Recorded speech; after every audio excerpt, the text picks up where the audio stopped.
Et bonsoir, bienvenue. Nous sommes le jeudi 9 janvier et vous êtes bien dans l'hebdo. Et on n'est pas bien là, franchement. Hein?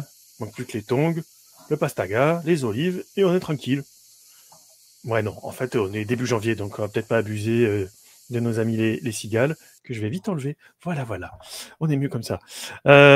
Écoutez, bienvenue à toutes et à tous, c'est le retour de l'hebdo. Mais on le fait le jeudi, parce que le mardi c'était le bilan. Enfin, voilà, vous avez suivi de toute façon.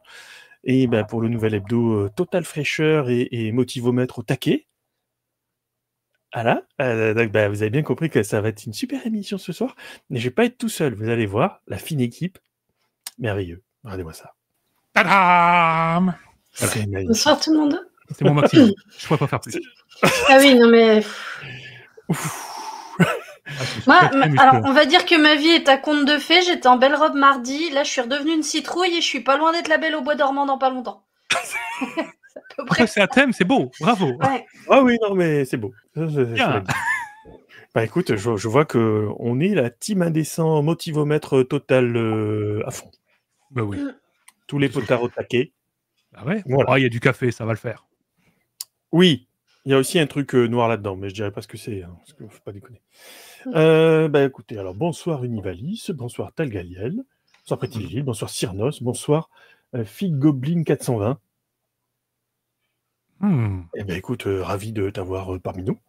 Et puis toutes celles et ceux qui nous rejoindront pendant le live ou qui nous écouteront en podcast ou sur la rediff YouTube.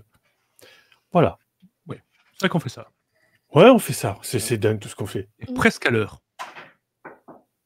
C'est l'effet du jeudi 9 janvier. On n'est pas habitué à faire des hebdos le jeudi, en fait. C'est pour ça. Ah là, moi je suis perdu. Ouais, je suis un peu... c'est le décalage horaire, tout ça. Enfin, Tout ça. Et c'est pas une blague, j'étais vraiment perdu. Hein. Moi je m'étais dit, non, l'hebdo c'est mardi. On a le temps. Mais non. C'est ce soir, ouais, oui. Avec un programme. Voilà. Mardi, il y avait une émission, on a fait un live. C'était pas l'hebdo, j'ai été complètement perdu. Je suis dit, c'est bon, ce matin je me suis dit, c'est bon, c'est le week-end, pas besoin de me lever. Heureusement qu'on m'a réveillé, parce que sinon moi je dormais. Hein. Ouais. C'est ton employeur qui t'a appelé pour te dire, bon, allez, t'es gentil. Bon, c'est feignasse. C'est un peu ça. Bon. Oui, on se fait un petit hebdo formule traditionnelle qu'on aime bien, hein? Oui, on va reprendre tranquillement, hein, tranquille. Ah oui. Tranquille. Voilà. Gestion raclette. Il n'y avait pas de raclette ce soir, mais presque. Voilà. Tranquille, et pas parce qu'on n'a pas prévu grand-chose, mais tranquille. Ah, si. Totalement planifié. Faut jamais l'oublier. Ah non, c'est vrai, c'est vrai que je parle de Fred. Là, il nous a prévu 4 zooms, un point hebdo qui va durer 1h30, et une rétrospective complète Traveler en deuxième partie de soirée. Oui, avec un invité spécial et tout, bien sûr, pour aller plus loin et creuser le sujet. C'est ça, plus une interview officielle de Lovecraft qui viendra tout à l'heure. Voilà. Vous avez compris. Bon, j'arrête mes conneries.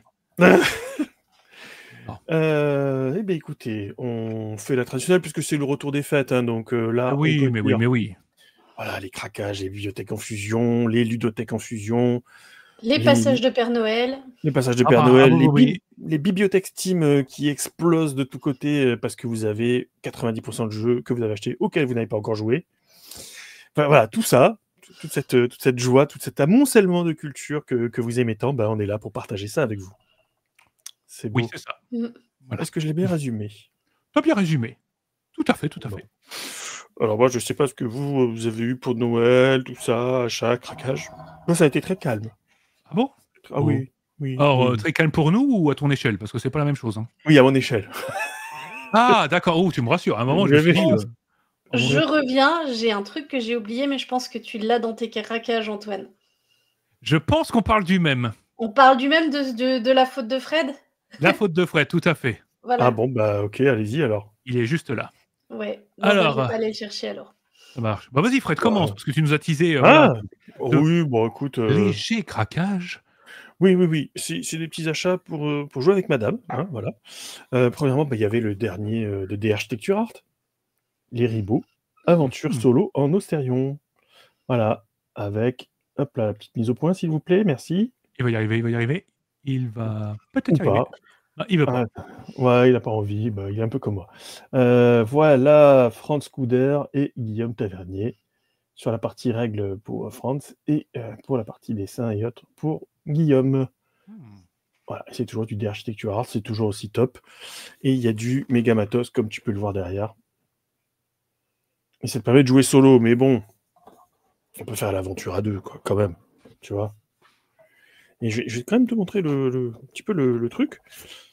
C'est que déjà, c'est que ça se joue comme un... Enfin, c'est un jeu de rôle, hein, quasiment. Et t'as un livret, quoi. Voilà, magnifique. Oh là là, le pavasse. Oh mon Dieu. Ouais, t'as vu un peu? Il y a au moins 15 pages. Et Oh là voilà là. le matos, quoi. T'as plein de cartes, des jetons, des dés, une petite piste, etc., etc. Tout ce qu'on aime dans un jeu de société, hein, les codes. C'est bien ça. Voilà. Et puis, on t'explique tout. Voilà. Voilà. Comment te dire? C'est beau. C'est bien expliqué. Voilà. Mais oui. Puis, tu as les différents monstres que tu pourras rencontrer au fur et à mesure. C'est des scénarios, en fait, hein, à chaque fois. Avec son petit texte et tout et tout. Et puis, hop, là, on va y arriver.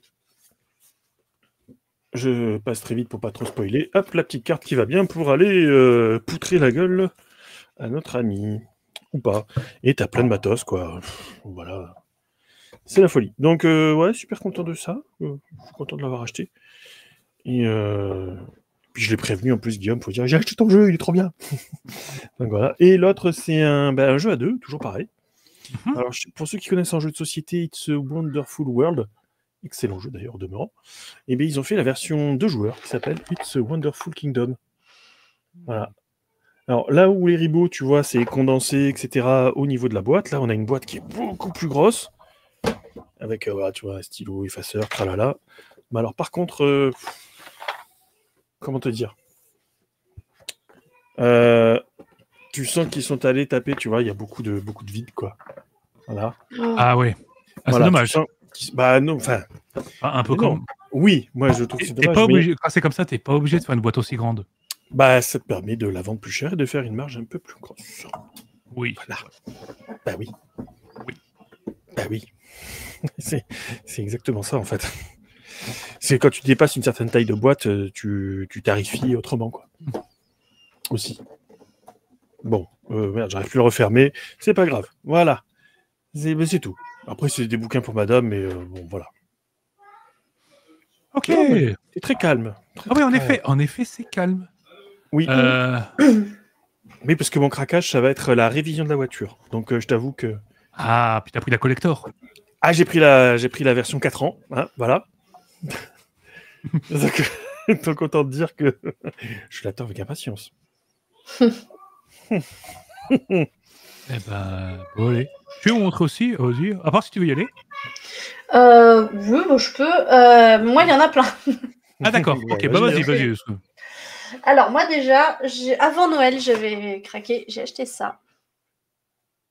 Ah, c'est nul ce fond d'écran. Voilà, je le mets devant moi. Chimère, voilà. Le deuxième tome. Chimère, le deuxième, voilà. Donc, je l'ai parcouru comme ça, il était vraiment très... Voilà, j'ai pas lu encore en détail. Voilà, si ça se confirme que je suis malade, je pense que ça va m'accompagner au lit. Ça se lit très bien. Voilà, et puis il y a un autre livre que tu peux peut-être montrer, Antoine, que j'ai acheté en même temps. Si on pense au même, à savoir que c'est complètement la faute de Fred, c'est-à-dire qu'il a dû dire tiens, il y a ce livre qui est sorti, exactement. Il y a ce livre qui est sorti. Oui. Ce livre est sorti, tu as dû mettre le message le matin, je l'ai acheté dans l'après-midi, Antoine l'avait commandé. Littéralement, 5 minutes après le ting sur le Discord, j'étais en mode commandé, livraison express. Mais j'y suis pour rien, moi. Je sais que ça vous plaît, alors j'ai vu le truc, voilà quoi. Jurassic Park, science ensemble, voilà. J'ai pas encore terminé, mais il doit me rester un chapitre. Ça, côté jeu de rôle, alors... J'ai reçu Babel Initiative. Je vais mettre là. Initiative, c'est très cool. Les initiatives, c'est un super format. Cthulhu Ténébris, initiative aussi. Et je me suis acheté après les fêtes La Voix du Chat. Ah oui. Chez les Fondations de l'Imaginaire qu'on a reçu en plus. Ceci, en fait, c'est parce que l'interview des Fondations de l'Imaginaire nous a accompagnés sur le trajet des vacances. Ouais, c'était super cool. Hein. Oui. Donc, on a bien papoté parce qu'en fait, pendant les vacances, donc je suis retournée dans ma famille et dans ma ville d'origine, à Beaune, en Bourgogne, et il y a une boutique qui vient de s'ouvrir. Qui Une vend du boutique vin. de jeux. Non, elle vend des jeux. C'est une autre type d'addiction, mais c'est meilleur pour la santé. Mais c'est très bon pour la santé, le vin, il paraît. Voilà. Et du coup, on a papoté, et puis du coup, j'ai pris ça. Et j'ai pris aussi un autre jeu, un jeu de société, qui est pas nouveau, mais que je cherchais partout. Non, je mets là, les tours ambulantes. Voilà, donc, l'idée... Ouah, c'est pénible. Voilà, on a un plateau circulaire, des petites tours en carton. Oui. Et l'objectif, c'est simplement donc, on va mettre ces sorciers au début sur les tours de départ. Et l'objectif, c'est de déplacer ces sorciers pour les mettre dans la tour noire. Ok. Sachant que quand on fait déplacer les tours et qu'elles écrasent nos concurrents, on remplit nos potions. Et le but du jeu, c'est de remplir toutes ces potions et mettre tous ces sorciers dans la tour noire. Ok. Et donc, on va faire plein de fois le tour parce qu'on peut tourner que dans un seul sens. Donc, on va faire plein de fois le tour. Les tours vont bouger, la tour noire va bouger aussi. Et voilà. J'ai expliqué le jeu en 5 minutes et en fait, encore une fois, il y a une rejouabilité de fou. Ok. C'est vraiment très très cool. Et puis sinon, le Papa Noël a été très très gentil avec des micro-games. Ouais. Voilà. Et dont celui-là aussi, un micro-game pour les enfants. Où l'idée, c'est on a juste des cartes girafes. Avec d'un côté une girafe et de l'autre des feuilles. Et donc, il faut essayer de faire monter sa girafe. Parce qu'en fait, je ne sais pas si ça se voit bien, mais on peut comme ça faire une girafe très très grande. Ah oui, d'accord. Les cartes. Mais pour avoir le droit de faire grandir sa girafe, il faut qu'elle ait à manger. Et donc, c'est celui qui a la girafe la plus longue qui gagne. Ok, voilà. Simple et efficace. Simple et efficace. Et puis, qu'est-ce que j'ai eu d'autre? J'ai eu Res Arcana Duo. Qui n'est pas forcément, contrairement à ce que le nom pourrait indiquer, la version duo de Res Arcana. Ah. C'est exactement comme Wingspan Asie, c'est-à-dire ça peut se jouer tout seul. Il y a effectivement tout le matériel, c'est-à-dire qu'il y a des cartes, il y a les jetons qui sont redonnés, etc. Mais c'est plus un supplément pour Res Arcana qui peut se jouer à part si on en a envie. D'accord. Mais si on ne joue qu'avec celui-là, on va vite être limité côté option. Mais en tant que petit supplément pour Res Arcana, il est très bon. Et puis, dernier cadeau du Papa Noël, Temple Code, qui est en fait un mastermind. Ok. Ah oui, j'en ai entendu parler. C'est un genre de mastermind, c'est-à-dire qu'on va avoir une combinaison devant nous. Canard PC. Oui, c'est possible. J'aurais dû préparer. On va avoir une combinaison devant nous comme ça, on ne la voit pas. Oui. Je vais piocher d'autres cartes. Je vais venir donc prendre cette autre carte, la superposer à l'autre, et en fait, derrière, je vais avoir comme ça une correspondance qui va une correspondance qui va se faire. Okay. Donc là, il y a un petit curseur ici qui va me dire, tiens, c'est cette coche-là que je vais devoir regarder. Cette coche-là me dit que j'ai un bien placé et un mal placé. Ah, exactement comme au mastermind. Voilà. Donc, toujours avec celle-là que je dois deviner. Donc, je sais que dans celle-là, j'en ai un bien placé, un mal placé. Ok. Et puis, j'ai une petite feuille de notes qui va m'aider à trouver. Et le premier des joueurs qui a trouvé 2 combinaisons a gagné. Ok. Avec une variante solo où c'est faire passer tout le tas de cartes et essayer de trouver le plus de combinaisons possible. Ah. Jusqu'à la fin de l'épuisement des cartes. Donc, voilà. Bah écoute, pas mal, hein. Pas mal du tout. Et gentil le petit Papa Noël. Ouais. Allez, hop là. Allez, je remonte. Hein, voilà. Oh, qu'est-ce que j'ai eu? Oh, bah ça alors Jurassic Park et la science aux éditions Belin. Ça alors, j'en avais pas encore parlé. Donc, je l'ai pris, hein, voilà, parce que ici, un individu malhonnête en a parlé sur le Discord. Et moi, j'ai continué parce que j'ai fait, quitte à prendre celui-là, autant prendre ça avec. Ah oui. Voilà. C'est très juridique. Donc, alors, oui, c'est passionnant à lire, oui. avec une partie qui est très didactique, très pour quiconque n'a aucune notion en droit. Le Donc, droit des brevets. Et ensuite, ça part dans le technique, c'est fascinant. J'y comprends rien, mais c'est fascinant. Si tu veux, je t'expliquerai le droit des brevets. J'en ai bouffé. Sachant qu'il existe un troisième qui traite de Jurassic Park et la génétique, qui n'a jamais été traduit en français, qui est ultra pointu. J'avais lu. Ah, c'est celui-là qu'il faut que je regarde. Il est très cher, malheureusement, et pas traduit, mais waouh, ça a l'air génialissime. Surtout qu'il traitait de la génétique à l'époque de Jurassic Park et maintenant. Oui. Donc avec l'avancée des découvertes et tout, incroyable. Faut avoir de petites notions et quand même s'intéresser au sujet parce que sinon, voilà quoi. Ah mais oui, un petit peu quand même, hein, on va être un peu sérieux. Je suis un petit peu bizarre, mais moi ça me passionne, donc oui. Moi je me suis intéressé à ça avant, j'ai vu le truc, je fais oh trop bien. Oh là. Alors 540 pages en anglais, écrit tout petit, je fais oula. Et puis sur les combinatoires d'ARN, je te raconte pas. Hein. Oh si ça s'arrêtait qu'à ça. C'était que ça, oui. Oui. Ça, si tu veux, j'ai un pavé de 1500 pages qui est juste là, qui s'appelle Biologie moléculaire du gène, qui est passionnant aussi, mais bon, voilà. Un jour, on fera un truc sur les dinosaures en général. Réception, on va parler un petit peu JDR. Petite réception, quelques temps avant un petit peu en Noël. Et je l'ai reçu. Voilà, j'ai mes 10 ans, j'avais dit ouais, je suis dans les 10 derniers. En fait non. Et l'auteur m'a dit non, t'étais pas dans les 10 derniers, hein, t'inquiète pas. Voilà, exact. Mais on va en parler prochainement.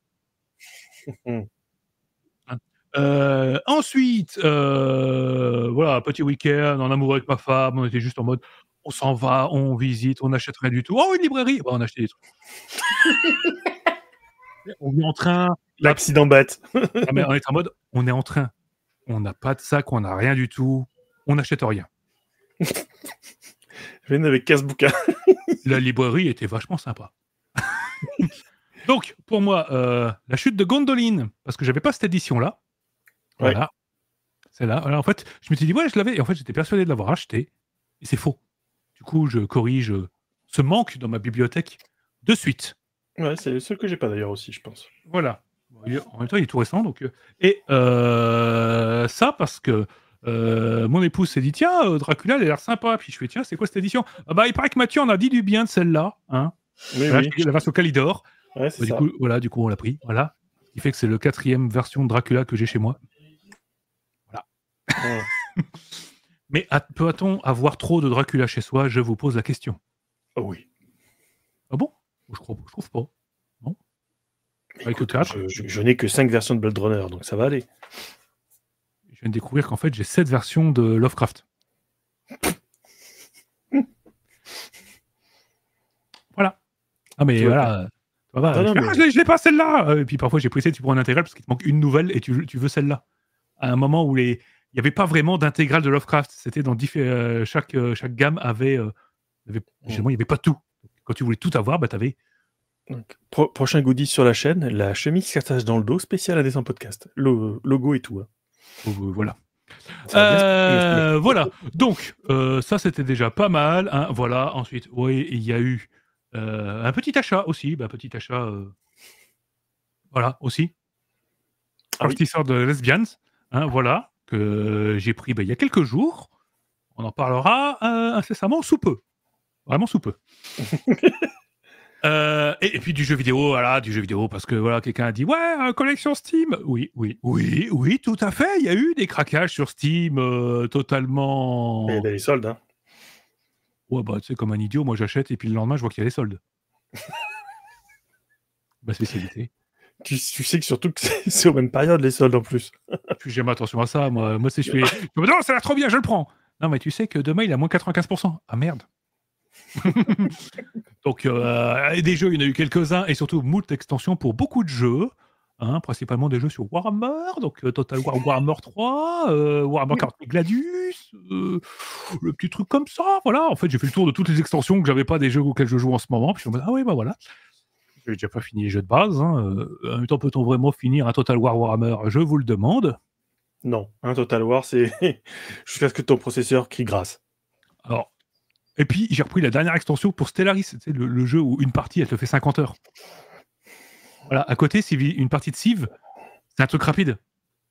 Bon, ça va, c'est moins long quand même qu'un Crusader Kings. Non. Ah, Non. ah, Rien à voir. Beaucoup, Bordel. beaucoup plus vaste. Oh que oui. Parce qu'il y a déjà 23 extensions. Non, Donc mais 23 Crusader- mécaniques supplémentaires ajoutées à un jeu ultra dense. L'avantage de Crusader Kings, c'est que tu peux faire des trucs tellement chelous avec les dynasties, c'est vraiment trop amusant. Ah ben oui. Là, c'est pareil. Bon, voilà, bon, bref. On parlera pas de ça. Et puis après, bon, c'est du matos, ce modélisme et tout. Voilà, un nouvel comme je disais, un nouvel aérographe. Parce que le dernier aérographe, petite séance de peinture, tranquille. J'étais bien, j'étais motivé. Je pchit. Et ça fait spling. Et ça fait.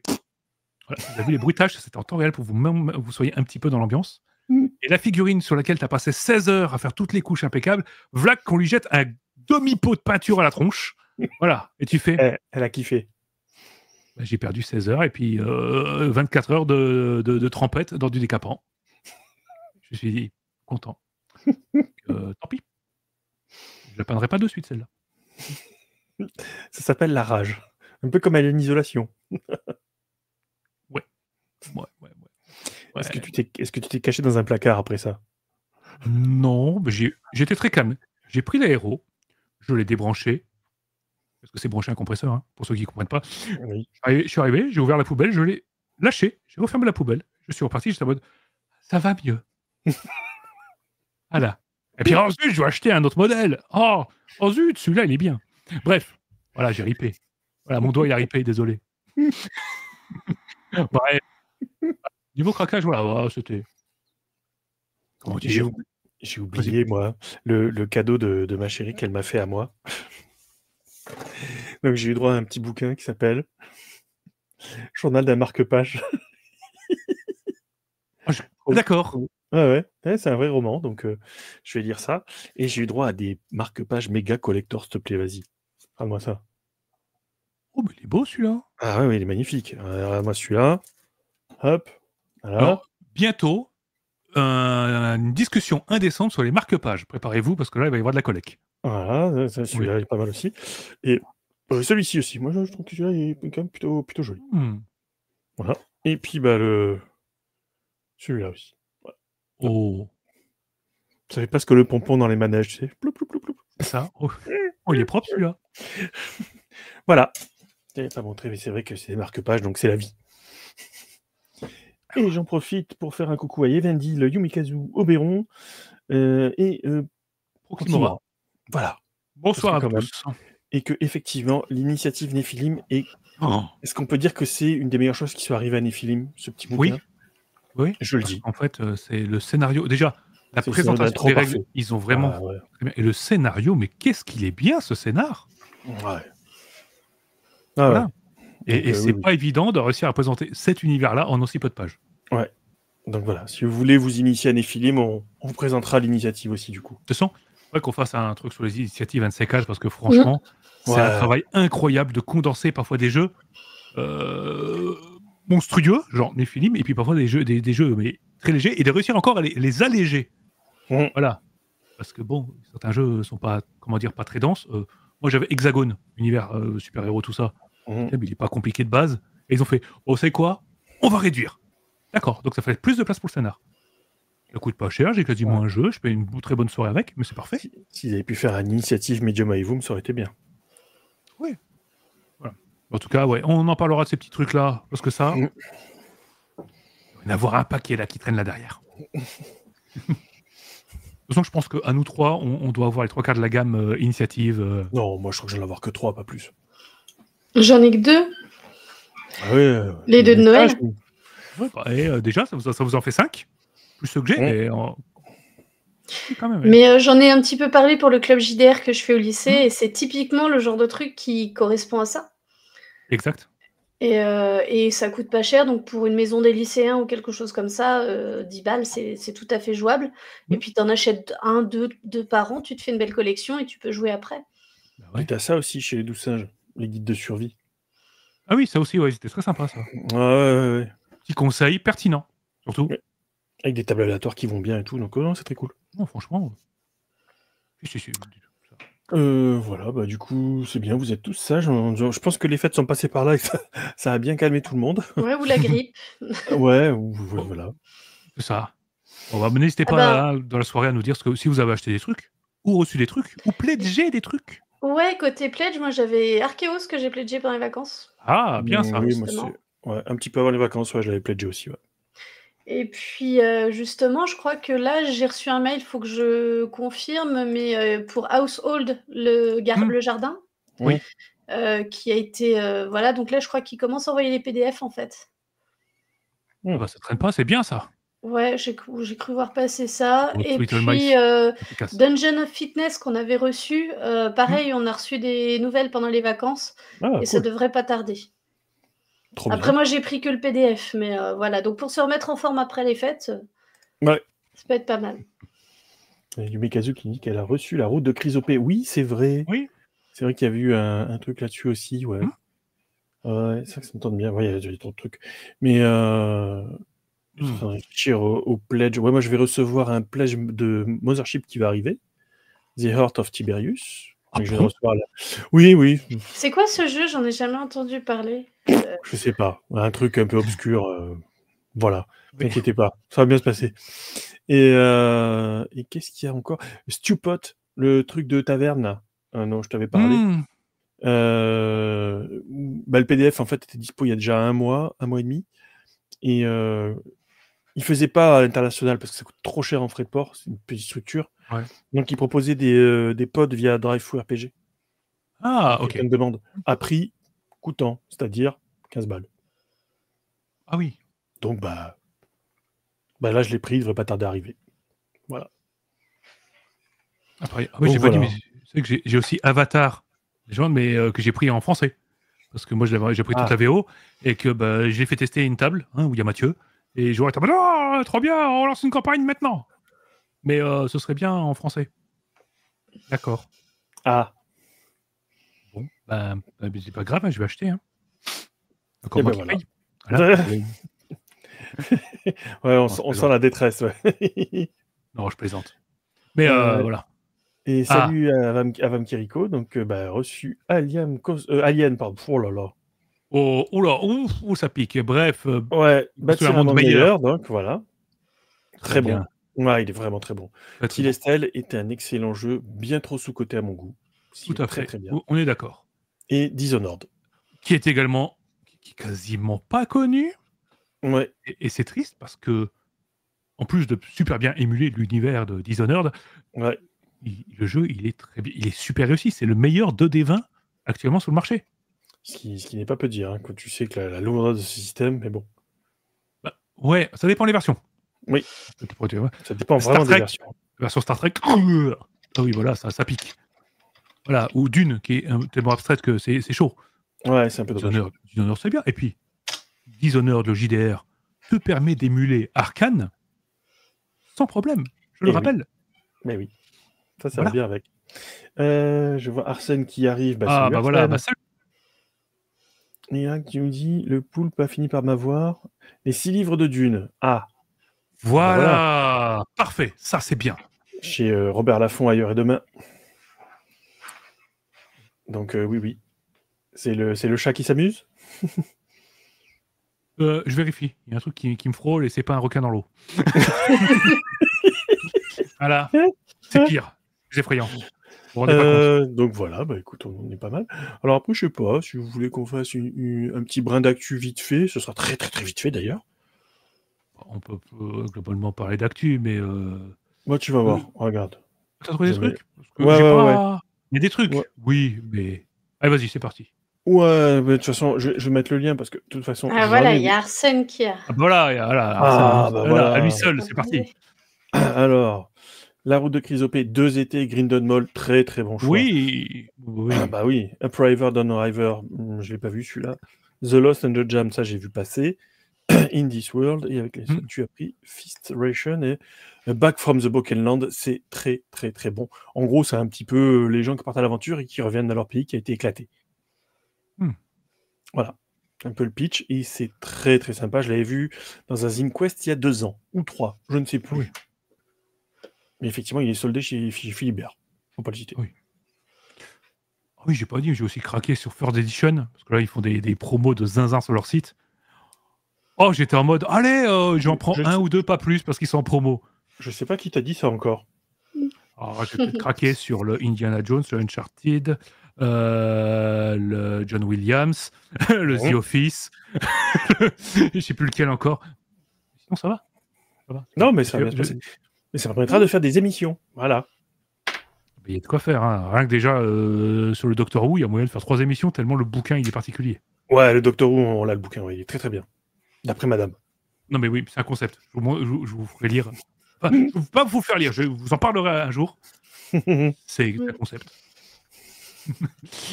Voilà. Bref, ouais, Ouais, on donc était ça parti a sur l'actu. Oui. L'actualité. Bah, tu Quoi voulais qu'il y a dire dans quelque l'actu. chose Et toi, Marie, tu voulais dire quelque chose Non, juste que je suis peut-être en train de faire un craquage en direct sur Ah. une journée ordinaire dans un donjon Ah, que je vois en solde là pour vraiment à moins 50%. Donc, Non, il est très cool. Ouais. C'est pas le gros supplément ni quoi que ce soit, c'est juste super agréable et tout mignon. Mm. Voilà. ça me va, j'ai envie de mignonitude là. Ouais, non, puis c'est Guillaume Tavernier, donc donner des sous à Guillaume, c'est bien. oui, tout à fait. Voilà. Il est bon, il faut le dire. Donc oui, de Actu, bah, c'est facile. Comme je disais, j'ai le lien, je le remets. C'est donc le Dark Worlds Clive Barker chez Livresse et Faute de Frappe. Je vous en ai déjà parlé 2 fois, 3 fois, je ne sais plus, je ne le compte plus en fait.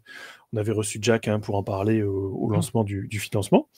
Et bah, c'est surtout pour vous dire qu'il reste plus que 6 jours et que c'est financé. Ça y est. Oui. Ils ont dû le prolonger un petit peu quand même parce que franchement, ça aurait été super dommage qu'il ne soit pas financé. Donc c'est le cas. Donc on est quasiment à 150 contributeurs. Donc ce serait bien que quelqu'un ce soir soit le 150e, par exemple. Parce que ça coûte 45 balles. Hein. 360 Oui. pages quand même, hein, le bouquin. Hein, tu vois, comme un Oui. gros pavasson. Donc voilà. Et puis c'est Clive Barker, quoi. Donc ça vaut quand même un peu le coup. Voilà. Donc ça, j'aime bien. Quand c'est des trucs auxquels je suis au taquet, moi j'en reparle jusqu'à ce que vous en ayez marre, en fait. C'est vrai, et ça fonctionne, ça fonctionne. Oui. Bah écoute, voilà. Je viens de voir ça aujourd'hui. Donc je vais vous mettre le lien YouTube. Ça vient de sortir. Alors, je vais mettre ça ici. Voilà. Si ça veut, voilà. Alors, c'est la chaîne d'Écran Large, n'est-ce pas? Et qui est une vidéo sur le mégabit de Donjons et Dragons. Pourquoi un tel désastre? Donc la vidéo fait 14 minutes et c'était passionnant à écouter. Où il t'explique que, en fait, une partie de la presse dont ils font partie, quand ils ont vu arriver Donjons et Dragons, encore un film, et que tu as en souvenir les immondes bousasses d'avant, Oui. que les premières bandes annonces et tout, et là tu fais ouais, d'accord, et qu'en fait, avec les premières projections, une grande partie de la critique est sortie en disant putain, mais en fait, c'est vachement bien. Oui. Et en fait, il s'est vautré et il t'explique pourquoi ça s'est vautré. Parce qu'il a rapporté 208 millions de dollars dans le monde entier. Et en fait, il est sorti entre 2 gros blockbusters qui ont tout défoncé. Donc, qui sont il y avait Fast and Furious X. Ouais, Et puis, il y avait... Oui, mais ça Mais rapporte... ça compte pas, t'es toujours en concurrence Super avec Mario. Fast and Furious. Super Mario. Ok, non mais là par contre tu pouvais rien faire contre. Bah ouais, plus d'1 milliard, quoi. T'imagines? Ouais, bon d'accord. Ouais. Donc, ouais, non, il est pas sorti au bon moment, malheureusement. Et du coup, ça n'a pas couvert tous les frais. Et puis surtout, voilà, ils ont dit si un jour on doit faire quelque chose, ils vont réduire la voilure en termes de budget parce que 150 millions pour un tel film, comme il dit, c'est un petit peu beaucoup. Trop. Voilà. Et c'est vrai que c'est dommage. C'est vrai. Ouais, je trouve que c'est dommage, ça me rappelle à bien des égards John Carter. Ouais. Tu le revois, tu te fais mais c'était pas mal en fait le film, pourquoi il s'est fait défoncer? Parce que au soi, il y a pas mal de chaînes YouTube qui t'en parleront, hein, parce que là c'est Disney qui l'a sacrifié avant même la sortie. Oui, c'est vrai. Comme Lone Ranger par exemple. C'est ça.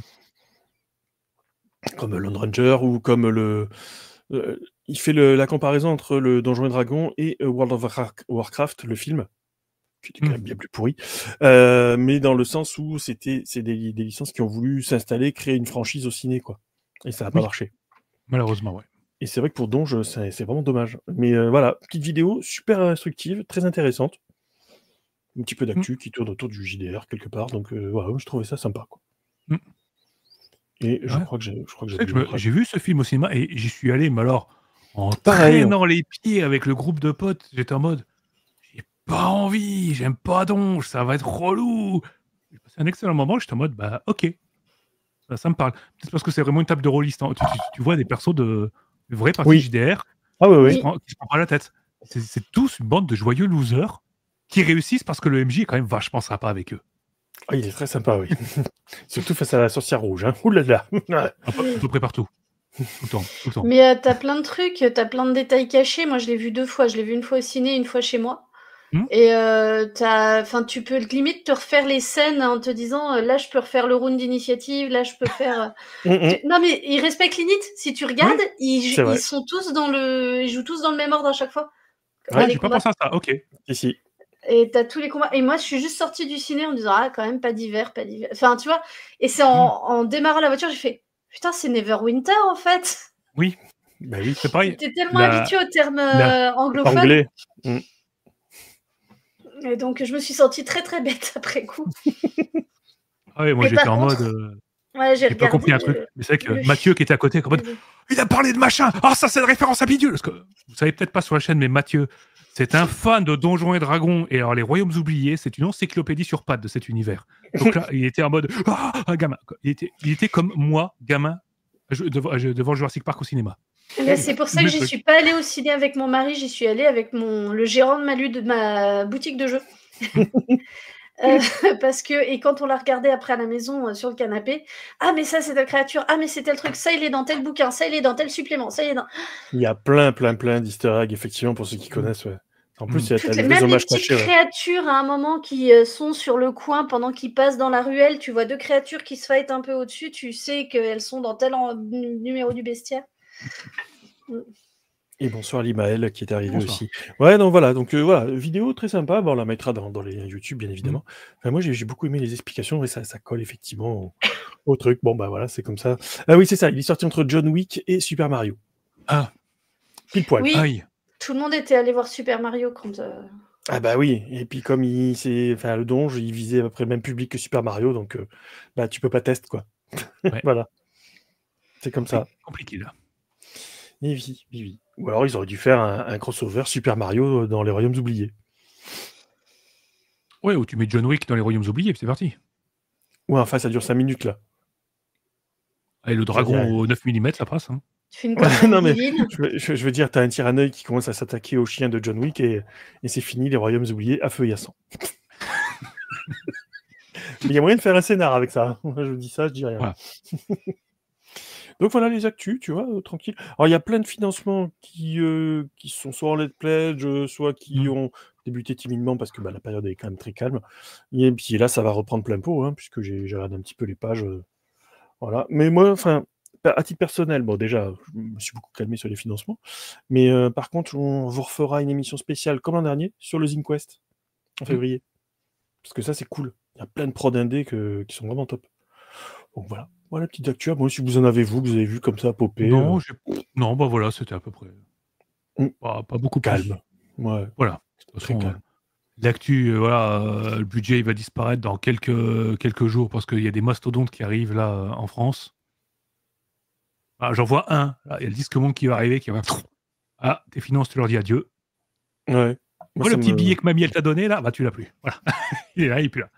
Bon, ça me parle pas du tout parce que moi je vais faire criser le monde. Je n'aime pas du tout Terry Pratchett. Enfin, j'ai jamais aimé le Disque Monde.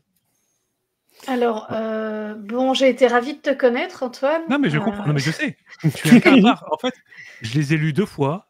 Et 2 fois, j'étais en mode. Une première fois en mode. Lis-le, j'ai lu. J'étais en mode. Je sais pas. Ça m'a pas accroché. On m'a filé l'intégrale, j'ai tout lu. Mais vraiment tout. J'ai passé 1 an à lire et j'étais en mode. Bah ouais, non. Ou peut-être j'avais des attentes tellement élevées de ce qu'on m'a dit. Du coup, j'étais un petit peu déçu.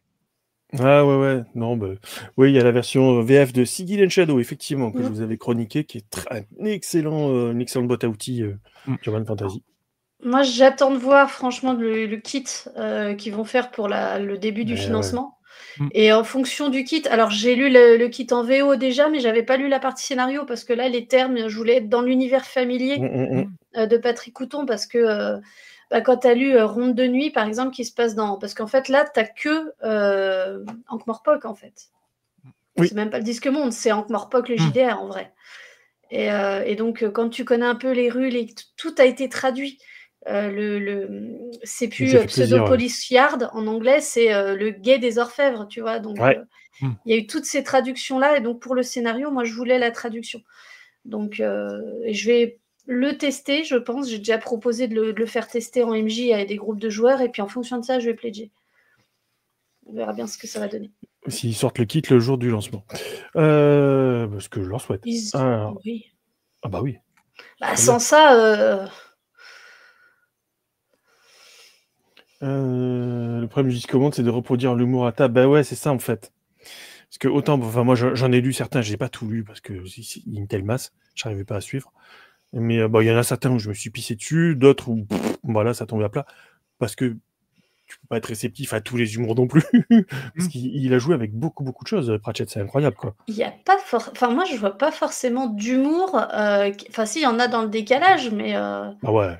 c'est les joueurs, les héros, ils sont très premier degré. Ils ont Oui. vraiment peur quand ils ont peur. Ils sont pas là pour faire rire. Ils font rire parce que toi, dans ton fauteuil, tu te fais penser à plein de trucs. Ah oui. Ah oui. Moi, Mais le bouquin qui m'a fait, enfin, de ceux qui m'a fait le plus rire, c'était Eric Faust Barré. Donc, t'as quand même la plus belle version de la guerre de Troie. J'en rigole encore rien que de l'évoquer, quoi. En fait, t'as les combats dans la ville, et t'as les civils qui sont en train de boire le pastis et de manger les olives en regardant les héros se défoncer la gueule. Extraordinaire. Pratchett. Le cinquième éléphant, t'as des trucs très rigolos sur la culture naine, mais ils douillent, hein, les persos. Donc, Moi, ça me fait le même effet que Camelot, le jeu de rôle, quoi, tu vois. Voilà. On verra. Bon. Faut que ça sorte. On jugera quand ça Oui, arrivera. oui, je vais pas faire le pisse froid. Mais ça sert à rien, quoi. Nul doute que ça va être le financement du mois de janvier. Voilà. Oui. Tant mieux. Enfin, pour le coup, je suis content parce que tout ce qui est adaptation littéraire, moi, je suis toujours heureux. Donc, je vais pas vous dire que non, je suis très content. Voilà. Bien. D'autres actus ou on... Bon, écoute, c'est bon, on peut passer aux passe zones, à la hein, suite. quand même. Hein. Passe Ah aux oui, zones. hein. Ah oui. Attends. Du coup, qui veut commencer? Tu veux Eh ben c'est commencer, parti, tu y vas. Ah d'accord, ok. Alors attends, du coup, hop. C'est le Mannequin Challenge, le premier qui bouge a perdu. C'est ça. Voilà, hop. Et hop, voilà. Le mec qui fait la bannière en temps réel. Vous avez vu ça? C'est beau. Alors, je vais vous présenter Pique-nique dans les zones. Un recueil d'aventures pour Stalker le jeu de rôle chez la Loutre Rôliste. Et il s'agit d'un achat perso, que j'ai participé à la préco participative, hein, quand elle a eu lieu. Et comme il l'avait dit, puisqu'on l'avait interviewé à ce moment-là, je crois de mémoire, notre cher Loutre, bon, il a changé son modèle économique, etc. On va pas revenir là-dessus. Mais c'est vrai que Stalker, du coup, c'est un jeu qui a quand même plutôt pas mal marché pour la structure. Et donc, il y avait la volonté de créer d'autres façons de jouer, d'autres façons d'aborder les zones, parce qu'il y en a plusieurs. Hein. Il n'y a pas que Tchernobyl, hein, bien évidemment, et Pripyat et compagnie. Donc, il y a dans ce recueil 6 histoires différentes. Donc, je vais vous les présenter. Donc, vous trouvez le recueil, alors pas en boutique, hein, pour le coup, il faut le commander chez la Loutre, et qui fait à peu près, alors attendez, j'essaie de retrouver, on doit être dans les 80 pages, quelque chose comme ça, pour 26,90 €. Voilà. Et dedans, qu'est-ce que nous avons? Eh bien, alors déjà au niveau de la maquette, je vais vous montrer un petit peu vite fait. Voilà, on est sur du sobre, du clair, du lisible. Et j'avoue que ça fait du bien quand tu passes un truc un petit peu tordu, qui est toujours plaisant, à des choses un petit peu plus classiques, tu vois. Hop, voilà. Ça, j'aime beaucoup. Donc ça, c'était pour vous présenter vite fait la maquette. Alors, qui nous avons là-dedans? Nous avons 6 zones différentes qui sont... Attends, c'est bien 6, oui, c'est... Oh, je sais même plus compter. 1, 2, 3, 4, 5, 6. Oui, ça va. Ouf. Donc la première zone, c'est la France, avec un scénario qui s'appelle Plémouvante. La deuxième, c'est alors qui se situe du coup du côté de Toulouse. La deuxième zone, c'est en Russie, au Daghestan pour être précis, une charmante république autonome du Caucase, où voilà, on sait recevoir dans la joie, l'allégresse et la Kalachnikov. Nous avons ensuite la zone Japon à Hokkaido, donc avec un scénario qui s'appelle 4 saisons. La zone Canada avec Cold Station. Je vous donnerai après les ambiances différentes des scénarios sans vous expliquer exactement tout ce qui s'y passe, bien évidemment, hein. Donc voilà, au Canada. Une zone États-Unis qui s'appelle les 1001 vies d'Ellen Taylor. Et la zone Chine avec les Fallen. Et on vous complète tout ça avec, je vous les montre tout de suite, toutes les aides de jeu, un peu façon appel de Toulouse, quoi, tu vois, avec voilà, les petits documents que vous pourrez donner aux joueurs, etc., etc. C'était livré en plus avec des jolis petits plans qui vont bien. Voilà, c'est toujours bien pratique, c'est toujours bien sympa. On est content d'avoir ça.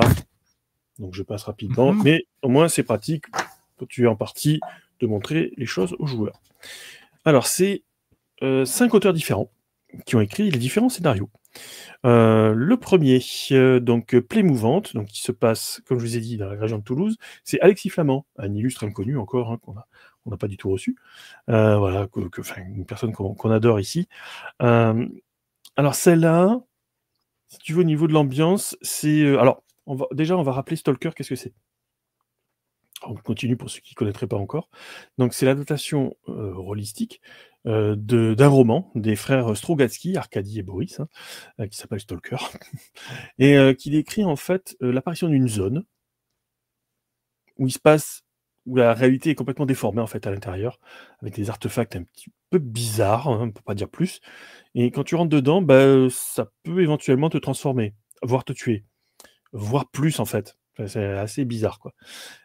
Et on a donc les fameux stalkers, qui sont des gens qui vont pénétrer dans la zone, trouver des chemins où la réalité est à peu près encore correcte, et pour ramener un maximum d'artefacts et se faire un peu de thune. En gros, c'est ça, hein. Mais ceci dit, à la base, Stalker, c'est quand même, je parle du roman, aussi beaucoup d'introspection. C'est vraiment, on en discutait tout à l'heure en off, hein, c'est vraiment une des marques aussi de la science-fiction soviétique russe. Il y a beaucoup, beaucoup, beaucoup de jeux. Est-ce qu'on appelle ça l'âme slave? Je n'en sais rien, et je ne me permettrai pas. Mais en tout cas, voilà, il y a beaucoup de choses basées sur les sentiments des personnes, sur leur rapport à la réalité, et des choses comme ça. Je pense bien évidemment, par exemple, à Solaris de Stanislas Lem. Voilà, c'était un petit rappel de ce qu'est Stalker, et il y a eu, bien sûr, ce qui en fait la renommée mondiale, une trilogie de jeux vidéo absolument hallucinante, avec des jeux complètement pétés et buggés, claqués au sol, on va le dire, hein, clairement, hein. Mais le deuxième, Call of Pripyat, c'est juste un bijou de game design. C'est assez extraordinaire. Et c'est pareil, c'est une aventure qu'on va découvrir par petits bouts. C'est un petit peu une espèce de Dark Souls, si tu veux, quelque part. Pas dans le côté punitif, etc., mais dans le côté tu découvres les choses au fur et à mesure. Ça t'est pas régurgité, va au point B, va au point A, etc. Donc c'était vraiment très très bon. Donc voilà, c'était juste pour faire la petite intro. Donc à chaque fois, les missions de Stalker, elles se ressemblent un petit peu. C'est un petit peu à la fois les qualités et les défauts de ce jeu. C'est-à-dire les qualités dans le sens où on retrouve l'esprit du roman et des jeux vidéo, etc., d'exploration, de survie et autres. Mais la faiblesse, entre guillemets, c'est que vous allez avoir des missions qui sont quand même un petit peu redondantes. Extraction, récupération d'artefacts, jeu de faction, vous voyez, ce genre de choses. Après, c'est en même temps, le jeu a été fait pour ça, hein, donc on va pas non plus cracher dans la soupe. Donc la première, en fait, si vous voulez, les différents auteurs vont essayer de jouer justement avec ces codes de Stalker pour proposer une autre façon, via d'autres zones, d'aborder Stalker, tout simplement. Donc le premier, comme je vous ai dit, on est du côté de Toulouse. Il y a une équipe militaire avant nous, en fait, qui a disparu corps et âme.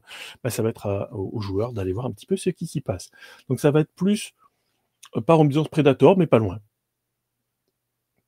Sans le Predator, bien évidemment. Oui. On est quand même dans Stalker, hein. Donc, mais c'est plutôt dans le sens, les gars ont disparu, allez-y. Et là, il se passe des trucs un peu chelous. Voilà. Donc je rentre pas plus dans le détail.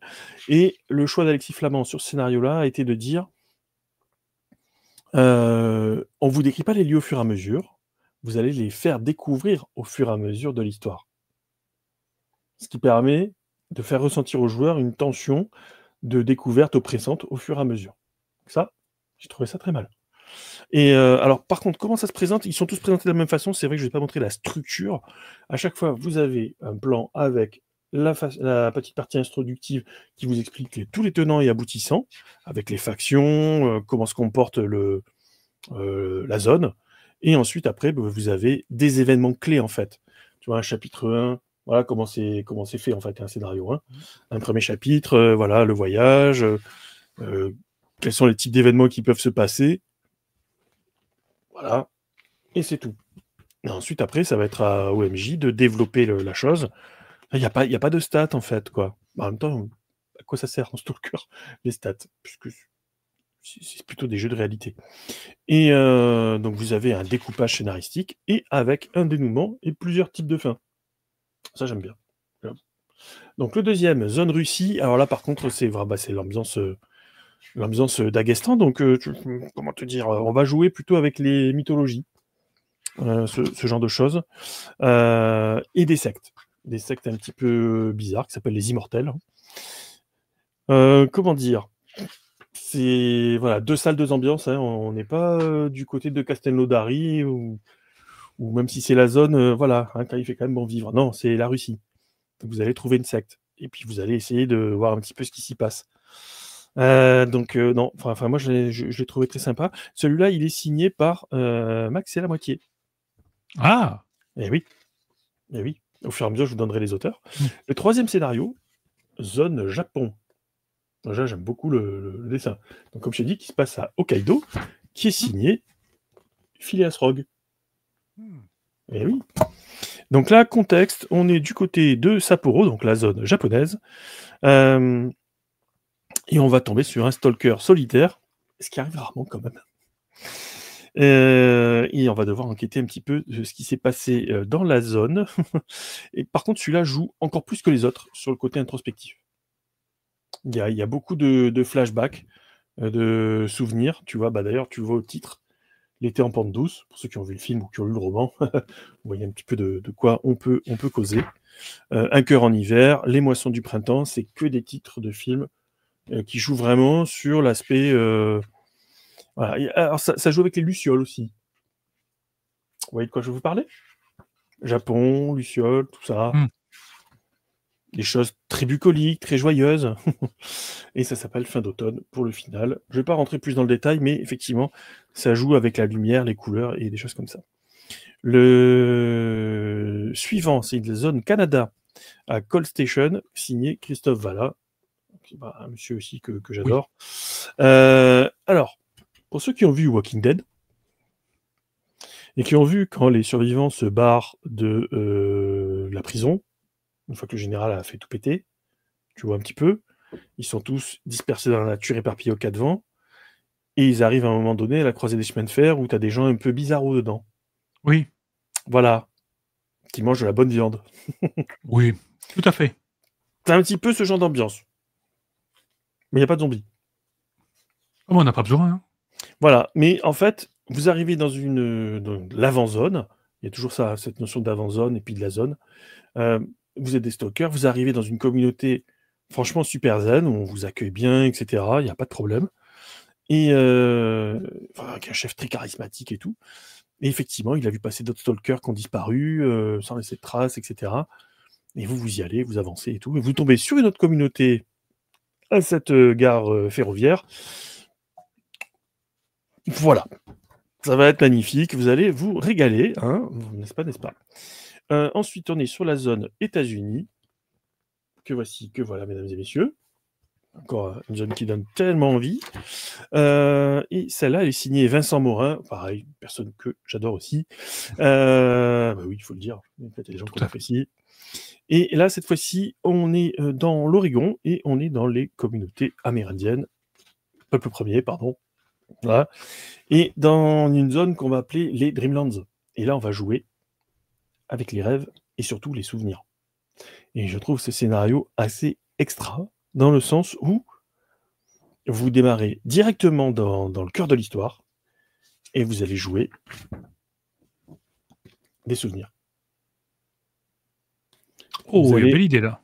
Ouais, c'est-à-dire qu'en fait, tu vas, par flashback, tu vas jouer tous les flashbacks jusqu'à comprendre exactement ce qui se passe et essayer de dépatouiller le truc. En gros, tu démarres, tu es déjà dans la zone et tu vas jouer comment tu y es arrivé, qu'est-ce qui a pu se passer, comment ça s'est organisé, etc. Et la chute, elle est... Voilà. très, très, très intéressant. Ensuite, la zone Chine. Je pense que voilà, le petit dessin introductif te montre très bien tout de suite l'ambiance joyeuse du régime chinois, bien évidemment, qui laisse tellement une grande place à la liberté d'expression, l'autonomie et tout ce qui s'ensuit. Elle est signée Alexis Flamand, elle s'appelle Les Phalènes. Et là, on est sur une brume corrosive. Un truc sympa. La bonne ambiance. Voilà. Et on est sur une autre façon, si tu veux, de jouer à Stalker. Celle-là est intéressante parce que normalement, tu vas chercher un artefact et tu essaies de le ramener pour faire ton boulot, quoi. Là, non. C'est plutôt l'artefact qui va te capturer. Donc à toi d'essayer de voir comment tu peux t'en sortir. Tu vois, c'est une façon de renverser la façon dont sont construits les scénarios Stalker. Et il est très très bien écrit, il faut bien le dire aussi. Et à chaque fois, comme je t'ai dit, tu as cette partie conclusion qui te permet d'avoir une ouverture, de développer d'autres choses, etc. Et voilà qui clôture Stalker, pique-nique dans les zones, donc 6 façons de jouer et 5 auteurs. Donc qu'est-ce que j'en ai pensé? Alors, personnellement, pour avoir lu le roman il y a fort longtemps, qui m'avait bien impressionné, plus le jeu vidéo, forcément, ça aide. Donc j'ai retrouvé cet esprit-là. Déjà, dans l'écriture des 5 auteurs, tu retrouves l'esprit Stalker. Mais chacun y a apporté sa petite touche perso pour essayer de proposer, comme je te disais, une autre façon d'aborder la sempiternelle quête d'artefacts, de factions, etc. Alors tu le retrouves, hein, bien évidemment. Hein. Tu vois, une compagnie a disparu, machin a disparu, il faut rentrer dans la zone, tu galères, etc. Donc tu vas retrouver cette trame scénaristique, effectivement, mais il y a quand même cette volonté de te proposer quand même un petit peu autre chose, et j'ai trouvé ça très intéressant. Alors, le côté négatif, comme je disais, c'est que même s'il y a cette volonté de se démarquer, tu restes quand même sur quelque chose d'assez classique. Et c'est pas vraiment un jeu qui est fait pour être joué en campagne, quoi. De toute façon. En plus, t'es un stalker. Donc au bout d'un moment, la réalité, à un moment donné, t'as une plante à côté de toi, d'un coup, elle va t'envoyer son pistil, là, et tu vas te faire digérer en 2 secondes, 3 centièmes. Top chrono. Donc voilà, la durée de vie d'un stalker, elle n'est pas non plus faramineuse. Sans compter ceux qui reviennent et qui sont complètement pétés du ciboulot parce qu'ils ont vu des choses qu'il ne fallait pas voir. Enfin, c'est Stalker, quoi. Donc, super. Moi, j'adore. Mais, voilà, la limite, il faut l'avoir en tête, c'est celle-là. Donc, ouais, moi, j'ai beaucoup aimé. Et puis, pour 25 balles, vous avez quand même 6 bons gros scénarios avec de quoi bien s'amuser. Et c'est assez ouvert, en plus. Ça, j'aime bien. C'est pas trop... tu vois, il y a des scènes clés. Et je dirais que le point faible, mais c'est parce que, à force de lire d'autres scénars, d'autres façons d'écrire et de présenter, il manque des petits trucs, si tu veux. Il manque un peu de pédagogie. Et c'est vrai que, tu vois, je recite régulièrement ce que fait Midnight Tower, mais moi, l'organigramme des scènes clés, je trouve que c'est vachement utile. Quand tu présentes ton scénario, tu dis, voilà la trame, voilà comment ça va se découper, et ensuite, après, tu décris tes scènes clés. Parce que là, tu es tout de suite, tu vois, tu as le texte un peu mastoc, alors, c'est très bien, ça marche, il n'y a pas de problème. Mais c'est ce petit côté qui, je trouve, qui manque un petit peu, parce que, voilà, à force de lire d'autres trucs intéressants. Peut-être des petits conseils musique aussi, tu vois, à force, des petites choses qui peuvent agrémenter, hein. Ou les mots-clés, comme fait Emmerich, tu vois, c'est des petits trucs qu'on peut lire à droite à gauche, je te dis, c'est dommage de ne pas le retrouver un peu partout maintenant. Alors, est-ce que c'est un point faible? Pas vraiment, mais c'est des petits manques que moi je ressens parce que j'ai cette habitude-là maintenant. Cette exigence plutôt, je dirais. Donc voilà, Stalker Picking dans les zones, pour ceux qui aiment ce jeu, écoutez, allez-y, c'est de la bonne. Voilà. Ok. Et bonsoir Tomu, je regarde un hamster mutant sauvage, oui. C'est ça. Exactement. Pourquoi Gnocchi? Pourquoi ils font oui de la tête? Je ne sais pas. Mais non, mais ça a l'air bien, hein. Moi je connais pas. Non, je connais pas du tout, et là je vais vous dire en toute honnêteté, là je suis dans un état où je ne fais que vous écouter. Moi je connais quasiment pas. En fait, je connais Stalker du jeu vidéo qui est sorti il y a peu de temps, en fait, qui est sorti en novembre. Oui, le Stalker 2. Ouais. Stalker 2 qui est sorti. Qui met à jour les cartes graphiques, ouais. Je l'ai pas testé, j'ai regardé un pote y jouer, j'étais en mode ah ouais d'accord, l'univers a l'air sympa, mais je suis passé à côté de ça pendant des années. Ouais, c'est très cool. Moi je me souviens surtout du roman qui était chez De Noël, Présence du futur. Donc vous le trouvez chez Folio SF rapidement. Je vous mettrai les références sur YouTube. Ok, bon. Tu veux nous présenter quelque chose? Oui, j'ai fait la bannière en même temps. Hop, alors attends, afficher. Voilà, petite sorcière. Alors avec ce fond, c'est voilà. Donc sorti chez Matago par Antoine Boza, entre autres. On n'est pas du tout sur le même genre de contenu par rapport à ce que vient de dire Fred. Hein. Oui. Là, on est sur du 36 € à peu près pour 3 scénarios. Et un tout petit livret, parce que quand on ouvre la boîte, en fait, on a beaucoup de vide. Oui. Oui. Voilà. Et alors, je les ai enlevés, mais il y a les dés aussi. Alors, qu'est-ce qu'on va trouver dans cette boîte? On va trouver 2 livrets. Hop, ça, je vais virer. On a un petit livret. Alors ça, par contre, c'est une très bonne idée. On a un livret de règles où il y a uniquement description succincte de l'univers. Il fait, attends que je te dise, 68 pages. Et donc, on a description de l'univers, une belle présentation de ce qu'est le jeu de rôle quand on n'y connaît rien. Des petits conseils de quand on veut maîtriser pour la première fois. Une description du monde. Très très vite. La création de personnages et c'est tout. Voilà. Et un petit exemple de partie aussi. Donc ça, c'est vraiment bien. Et puis, on a le deuxième petit livret avec 3 scénarios. Et une présentation de 2 archipels du monde. En fait, c'est ce qu'on appelle le pièce-monde. Petite référence à Pratchett, hein, au passage. Mais c'est une pièce, le pièce-monde parce qu'en fait, il y a un côté pile, un côté face. Et ça, c'est un petit truc que je regrette un tout petit peu, c'est que tu vois, donc il y a ces 2 livrets, on a aussi... Ah, je commence tout de suite par le sel ou pas? Oh, tu peux, vas-y, hein. c'est parti. On a 3 feuilles de perso, peut-être 4, parce qu'il y en a peut-être une qui est encore dans l'imprimante. Mais c'est du c'est du carton un peu... j'ai pas envie d'écrire dessus. C'est assez rigide, ouais. C'est assez rigide. Alors, c'est très bien pour l'imprimante, etc. Et puis, comme la feuille est aux dimensions de la boîte, j'ai pas l'impression qu'on puisse noter grand-chose en plus, en fait. Moi, je vais vous en parler après, mais j'ai fait une création de personnage avec mon fils donc de 6 ans. Alors, la création de personnage, nickel. Ça, je peux vous en parler. Mais tu vois, là, à chaque fois, tu n'as que 2 petites lignes. Je sais pas si on voit bien. Il n'y a que 2 petites lignes, sauf qu'on te fait tirer dans 4 ou 5 tables aléatoires. Tu peux pas tout noter. Donc moi, la création de personnage pour mon fils, en fait, j'ai fait une photocopie A4 et donc j'ai plein de choses là sur les côtés pour compléter. Bon, après, c'est pas gênant, hein, mais un peu dommage, quoi.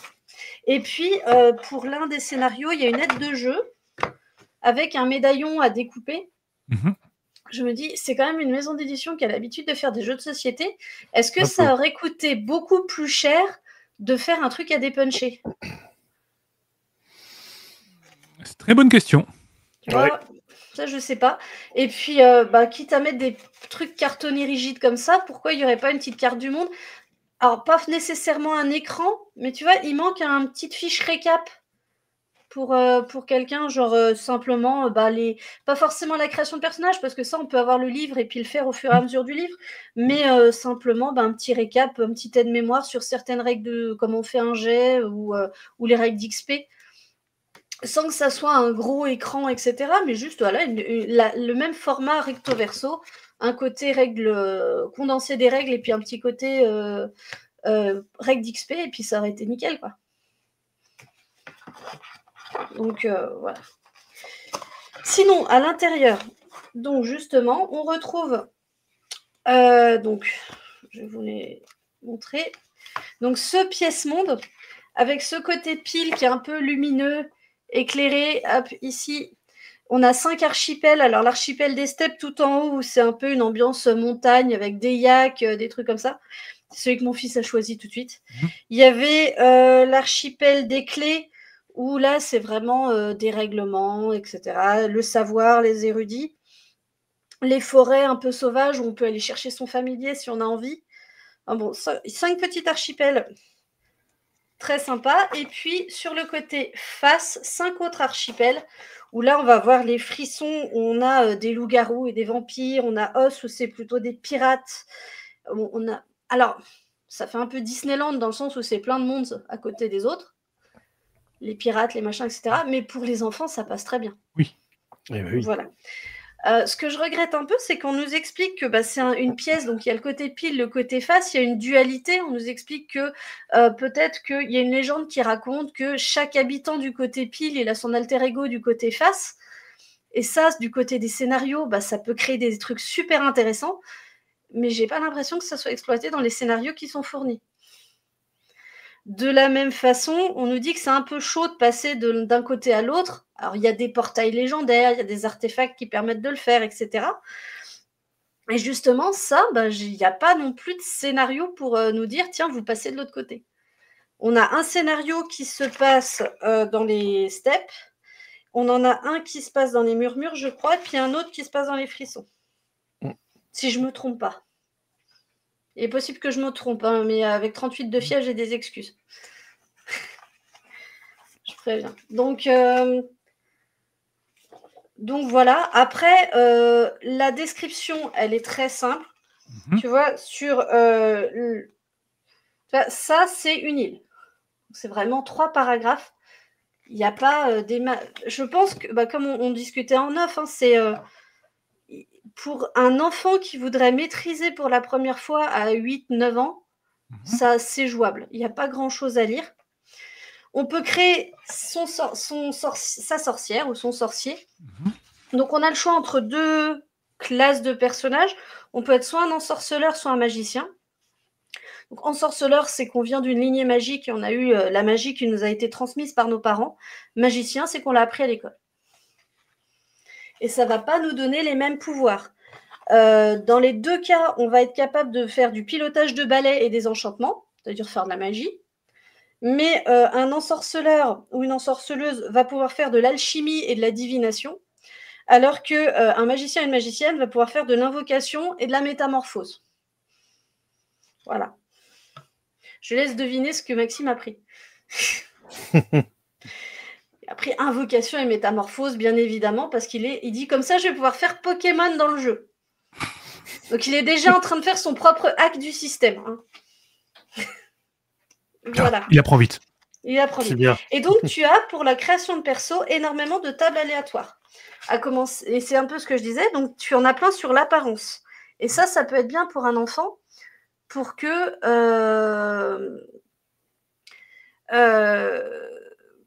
Attends, il y a eu la question d'Arsène, là, qui me... Voilà. Est-ce qu'on peut avoir des pirates vampires, des vampirates ? Écoute, tu fais ce que tu veux. Ça peut être rigolo. Et pourquoi est-ce que l'ensorceleur peut faire de l'alchimie ? Ça, j'en sais rien. Je vais peut-être pouvoir te le dire après. Mais je sais plus. C'est le côté plus, en fait, une approche intuitive et une approche d'avoir appris quelque chose. Donc, en fait, ces tables aléatoires sur l'apparence, c'est bien parce que pour un enfant, essayer d'imaginer un autre personnage, c'est compliqué.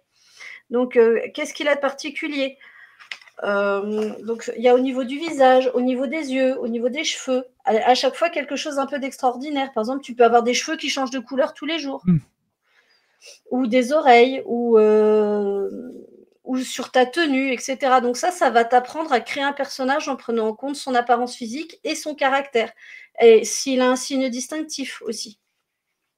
Sa plus grande qualité, son pire défaut, etc., etc. Et à chaque fois, tu as des tables aléatoires pour ça.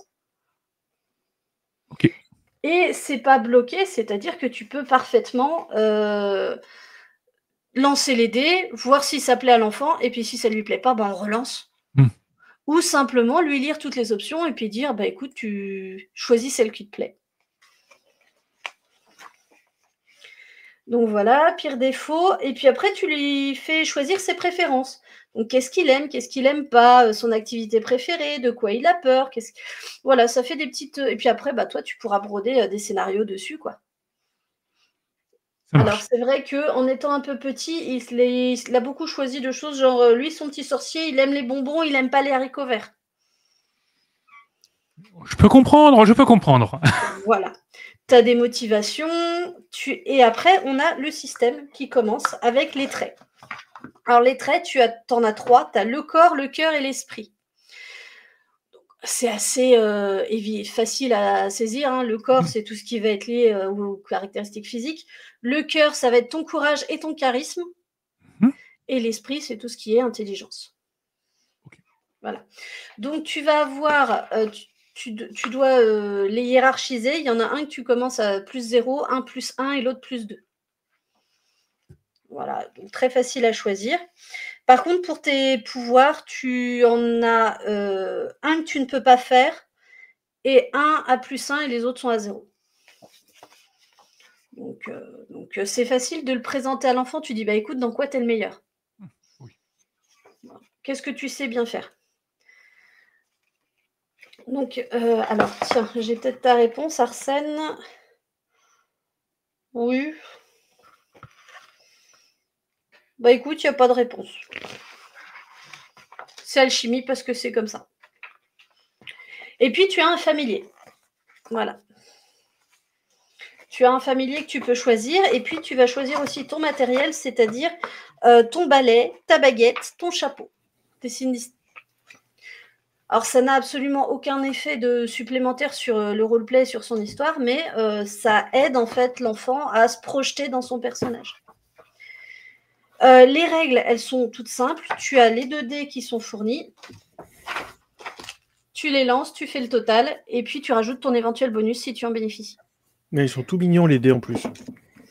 Ouais, ils sont rose-violet brillants. Ouais. J'adore le rose. Moi, oui. Avec une difficulté qui est donnée, voilà, avec une table.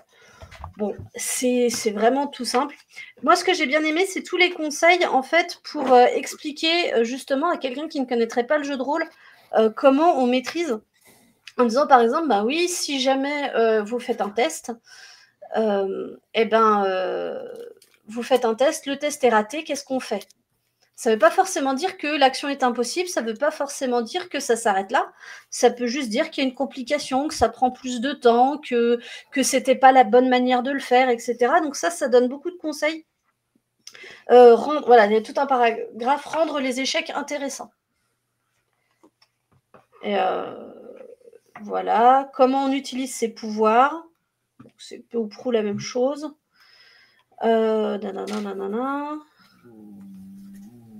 Et puis, donc, l'exemple de partie après qui est assez clair. Et puis, tu as des petites règles d'expérience en fonction. Donc, avec des petits points que tu indiques sur un coin de ta feuille. Et puis, tes petits points te servent à débloquer des pouvoirs ou à augmenter ceux que tu as déjà.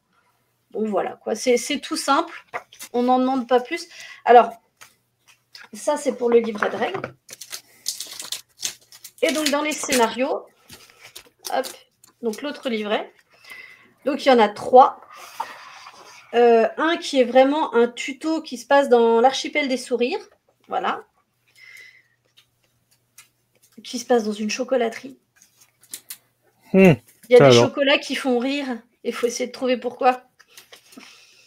Alors, quand tu es adulte, il y a un double sens qui est assez savoureux. Hein. Et ensuite, donc pour le deuxième scénario qui va se passer dans l'archipel des steppes, tu as toute une présentation de cet archipel. Et ça, c'est un petit peu ce que j'ai en essayant de trouver d'autres avis sur Internet. C'est quelque chose qui revient, c'est-à-dire de se dire, on a 2 archipels, un côté pile, un côté face qui sont présentés.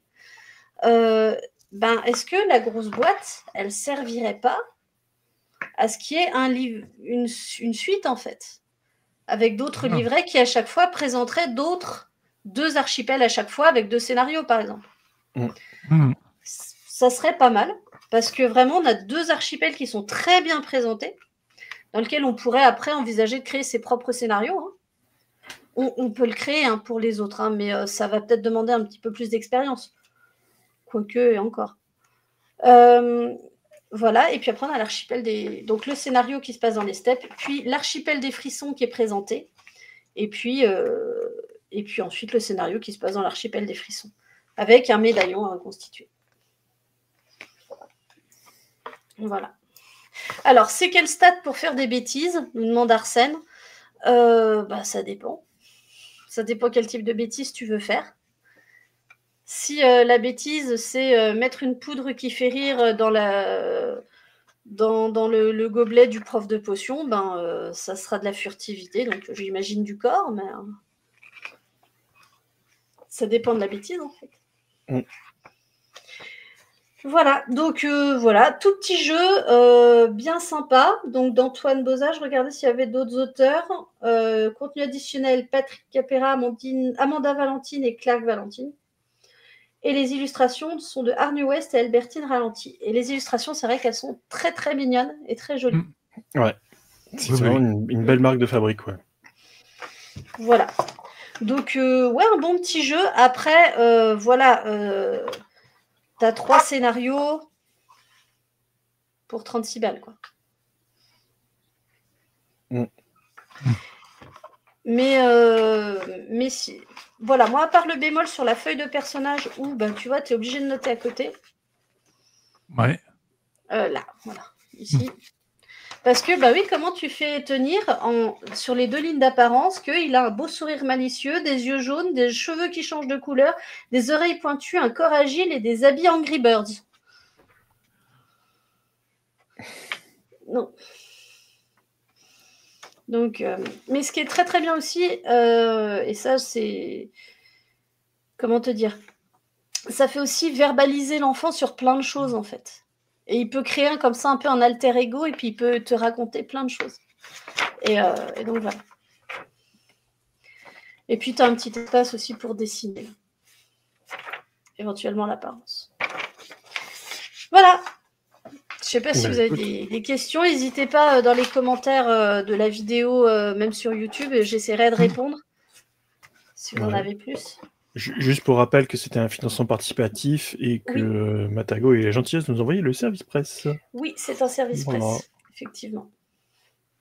Donc on avait reçu Antoine, donc on avait pas mal discuté justement sur la gestation du jeu à l'origine, parce qu'il c'était déjà sorti. Et en fait, ça a été recompilé, un petit peu réorganisé, mais peu au prou, c'est le même jeu. Oui. Oui, si vous avez déjà le jeu, je sais pas si vous trouverez grand-chose de nouveau. Une boîte, déjà. Oui. Voilà. Mais le prix, c'est parce que le tirage est plus petit, en fait, tout simplement. Oui. Mais oui, ça, en fait, c'est un bon jeu d'initiation. Après, voilà, moi au départ, j'étais un peu dubitatif parce que sur le côté petite sorcière. Mais en fait, mon fils s'est emparé de ça tout de suite et on peut faire des sorts, on peut faire de la magie, on peut faire ce qu'on veut, c'est trop bien. Bah oui. Voilà. Ça marche pour ça. Ouais. Voilà. Et puis moi, j'ai plein d'idées de scénarios qui peuvent se passer dedans. Encore mieux. Ok. Mais voilà, c'est un hybride entre est-ce que c'est pour un rôliste qui veut initier ses enfants ? Est-ce que quelqu'un qui n'est pas rôliste à la base, il retrouvera son compte pour initier ses enfants ? On en discutait en off, mais c'est vrai que pour moi, c'est un truc que le parent rôliste va confier au gamin. Et tu l'as bien fait remarquer, c'est qu'après, l'enfant peut s'en emparer pour maîtriser à son tour. Et ça peut être un premier objet de maîtrise pour un enfant. Enfin, un enfant déjà un peu âgé, mais... Oui, mais ça peut commencer assez jeune. Le système est vraiment tout léger. Une fois que tu as fait... Les enfants, ils ont fait 2-3 parties, ils ont compris le principe. Et ils ont plus d'imagination que nous. Donc, en fait... voilà, on a... Et ok. Voilà. Merci pour ce retour sur cette nouvelle version des Petites Sorcières.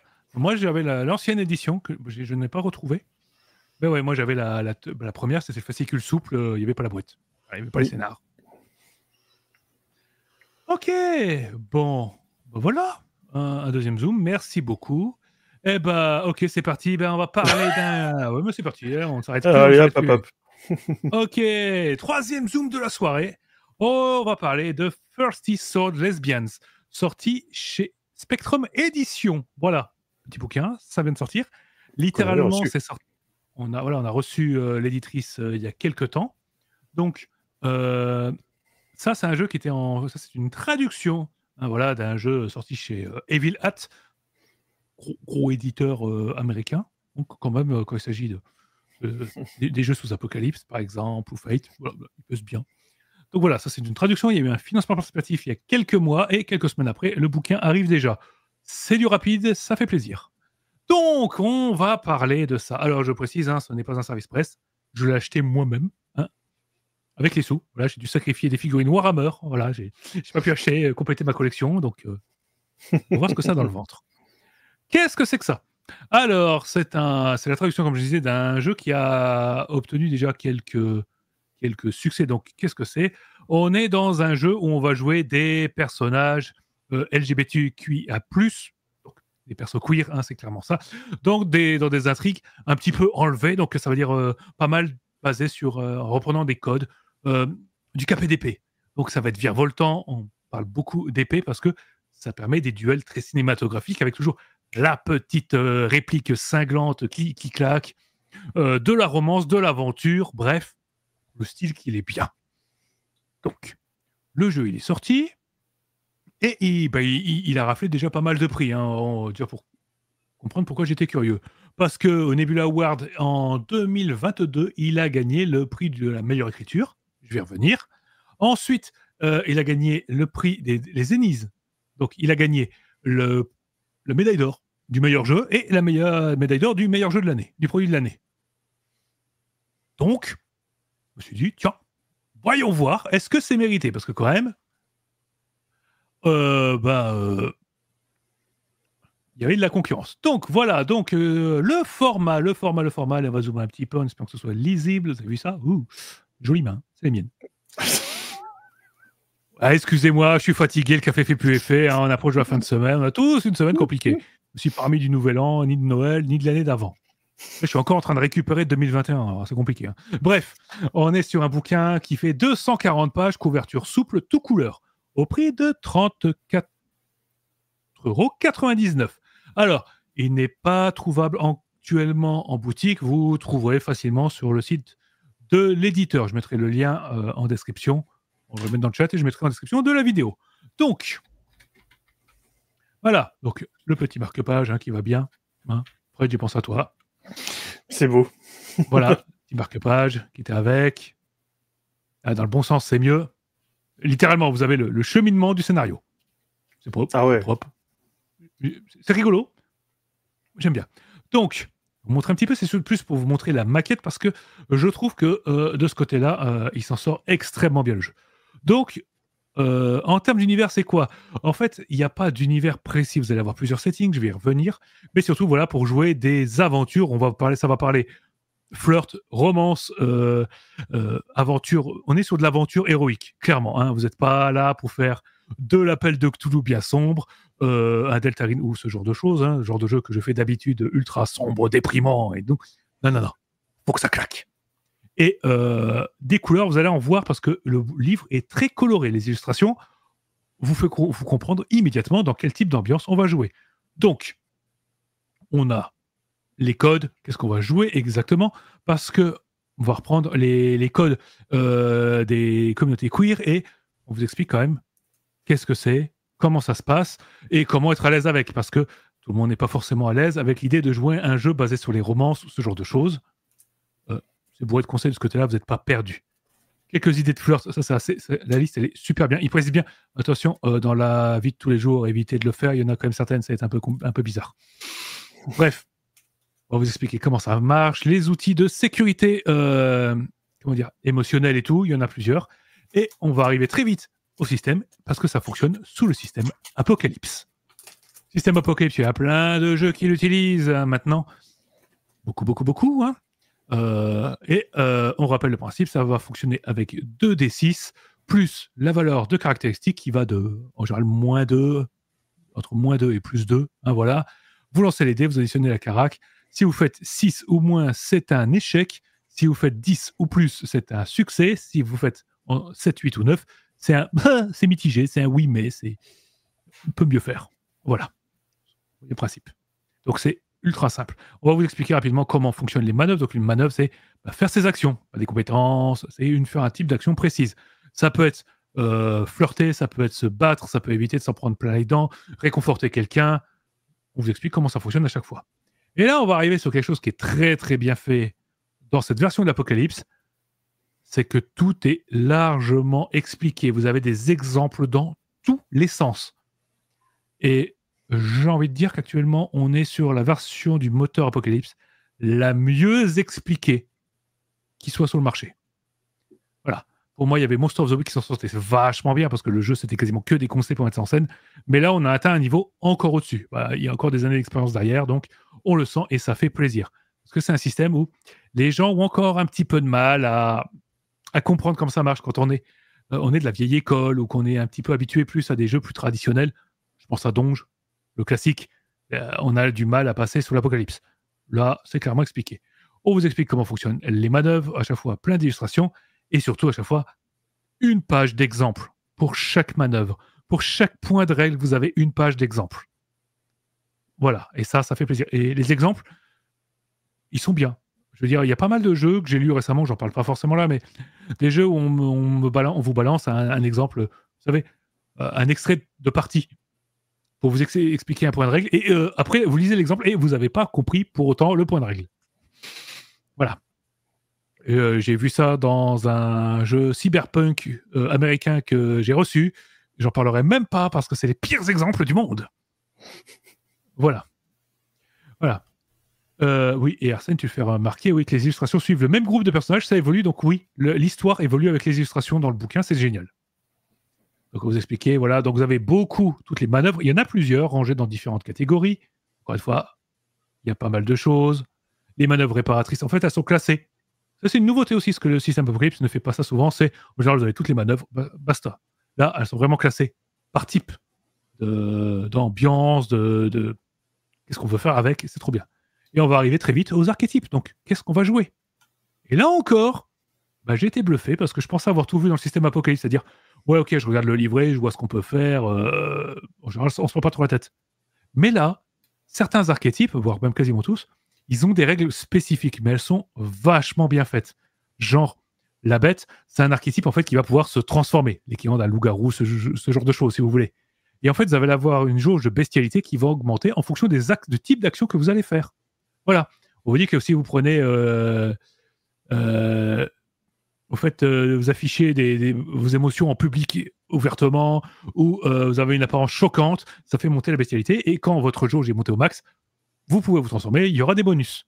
Et ça baisse si vous vous restreignez. C'est tout bête. Mais il n'y a pas de système de jeu sous Apocalypse qui permette de faire ça.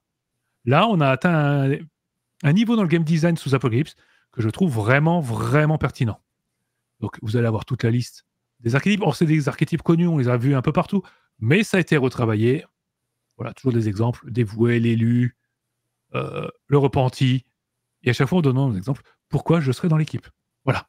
Le but, c'est quand même, en général, de réparer les torts, ce genre de choses, de s'assurer que l'univers peut-être un peu qui tourne pas bien, dans lequel on va évoluer, il tourne mieux. Voilà, que les choses soient meilleures après notre passage. Voilà. On vous explique comment vous intégrer dedans, qu'est-ce que vous pouvez faire, comment ça va se manifester dans la partie. À chaque fois, en vous expliquant, voilà, c'est un personnage directement, vous regardez l'archétype, cette fois, on va vous dire, là, on est sur un personnage plutôt social, là, un personnage plutôt physique, là, un personnage qui sera plutôt franc, ou plutôt un peu sneaky. Là, c'est expliqué clairement. Donc là, tout de suite, vous regardez le truc, ok, je sais ce que je vais jouer. Bon, bref, oui, il y en a un paquet. En plus, les illustrations sont très variées, donc il y a plein, on voit clairement tout ce qu'on peut faire. On va avancer un petit peu plus. Mener la partie, donc ça, c'est conseil pour la meneuse. Donc, pourquoi il n'y a plus de mise au point là? C'est mieux. Donc, les différentes manœuvres, on reste sur du classique, mais avec des petites idées sympas. On n'est pas juste, soyez fan de vos persos, gérer le rythme, non. Là, on va vous dire, ok, comment utiliser, comment impliquer les archétypes dans le scénario. Il y a beaucoup de jeux qui vont parler de ça en mode, ok, tu as l'élu à la table, ok, il faut ça, par exemple, voilà tel exemple et tel exemple pour impliquer le personnage, ou pour le déstabiliser. Voilà. C'est tout bête, ça marche bien.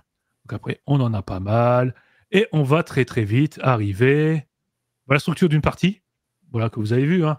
Donc voilà, le récap, on commence l'histoire, l'apogée, l'XP, le débrief, classique, mais c'est toujours bien de l'expliquer explicitement. Gérer le rythme, ce qui est déjà important dans un jeu classique, hein. Une partie pas rythmée, on sait tous à quel point c'est insupportable, mais dans du KPDP, il faut encore plus que le rythme il soit là. Déjà vu un film de KPDP mou? Oui. Et ben c'est encore pire, c'est la pire chose. C'est Derrick. Franchement, c'est un épisode de Derrick avec une épée. C'est insupportable. Bon, bref, encore des exemples. Et ensuite, on va arriver aux différents settings. Et il y en a un paquet de settings. Plutôt que de proposer un seul univers, là, on va vous en proposer un paquet. Il y a de tout. On a du cyberpunk, on a du fantastique, on a du steampunk. Et à chaque fois, le cadre. Voilà, par exemple, Neon City 2099. Comment intégrer vos personnages, les codes, le cadre de jeu. On va avoir des idées de PNJ directement et même carrément un début de campagne de suite. Voilà, on commence, c'est parti. Et même des petites manœuvres spécifiques à l'univers. Voilà, c'est tout bête, mais voilà, donc c'est vraiment typé. Et il y en a un paquet, hein, donc vous avez beaucoup de settings et des scénars, quelques petits scénars.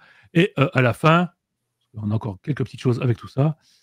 Je vais arriver aux Z de fin. C'est pas encore là. Non, c'est pas encore là. Je vais y arriver. Hein. Pardon. Vous voyez pas, mais moi je regarde. Moi je suis à l'envers là. Regardez l'écran pour le voir dans le bon sens. C'est pénible.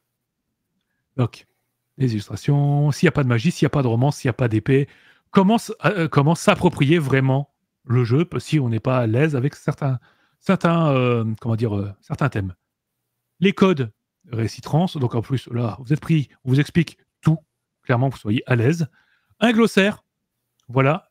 C'est tous les glossaires utilisés dans le contexte queer ou LGBTQIA+. C'est bien de les connaître pour faire de beau, parce que les termes sont utilisés dans le livre, mais on n'est pas tous à jour sur ces termes. Voilà. Moi, j'en connais plusieurs. Je me suis rendu compte que j'étais pas à jour. Voilà. J'avais un petit peu honte, j'étais en mode, ah merde. Bon, toujours bien de le rappeler. Les remerciements, bon, classiques. Et puis ensuite, les récaps, la fiche de perso, le guide de démarrage, voilà. Les références, on est sur du classique. Les manœuvres, voilà. Comment créer un univers ensemble, parce que, ouais, vous avez déjà un sacré paquet de contexte. Vous allez créer le vôtre. Hein, voilà, c'est du collaboratif. Les fiches de relations, parce que on va jouer, il y aura des relations entre les personnages. C'est le but. Donc, qu'est-ce que j'en pense? Alors là, je n'ai que le livre de base. Il y a une extension. Je n'ai pas encore l'extension. J'en parlerai quand j'apprendrai.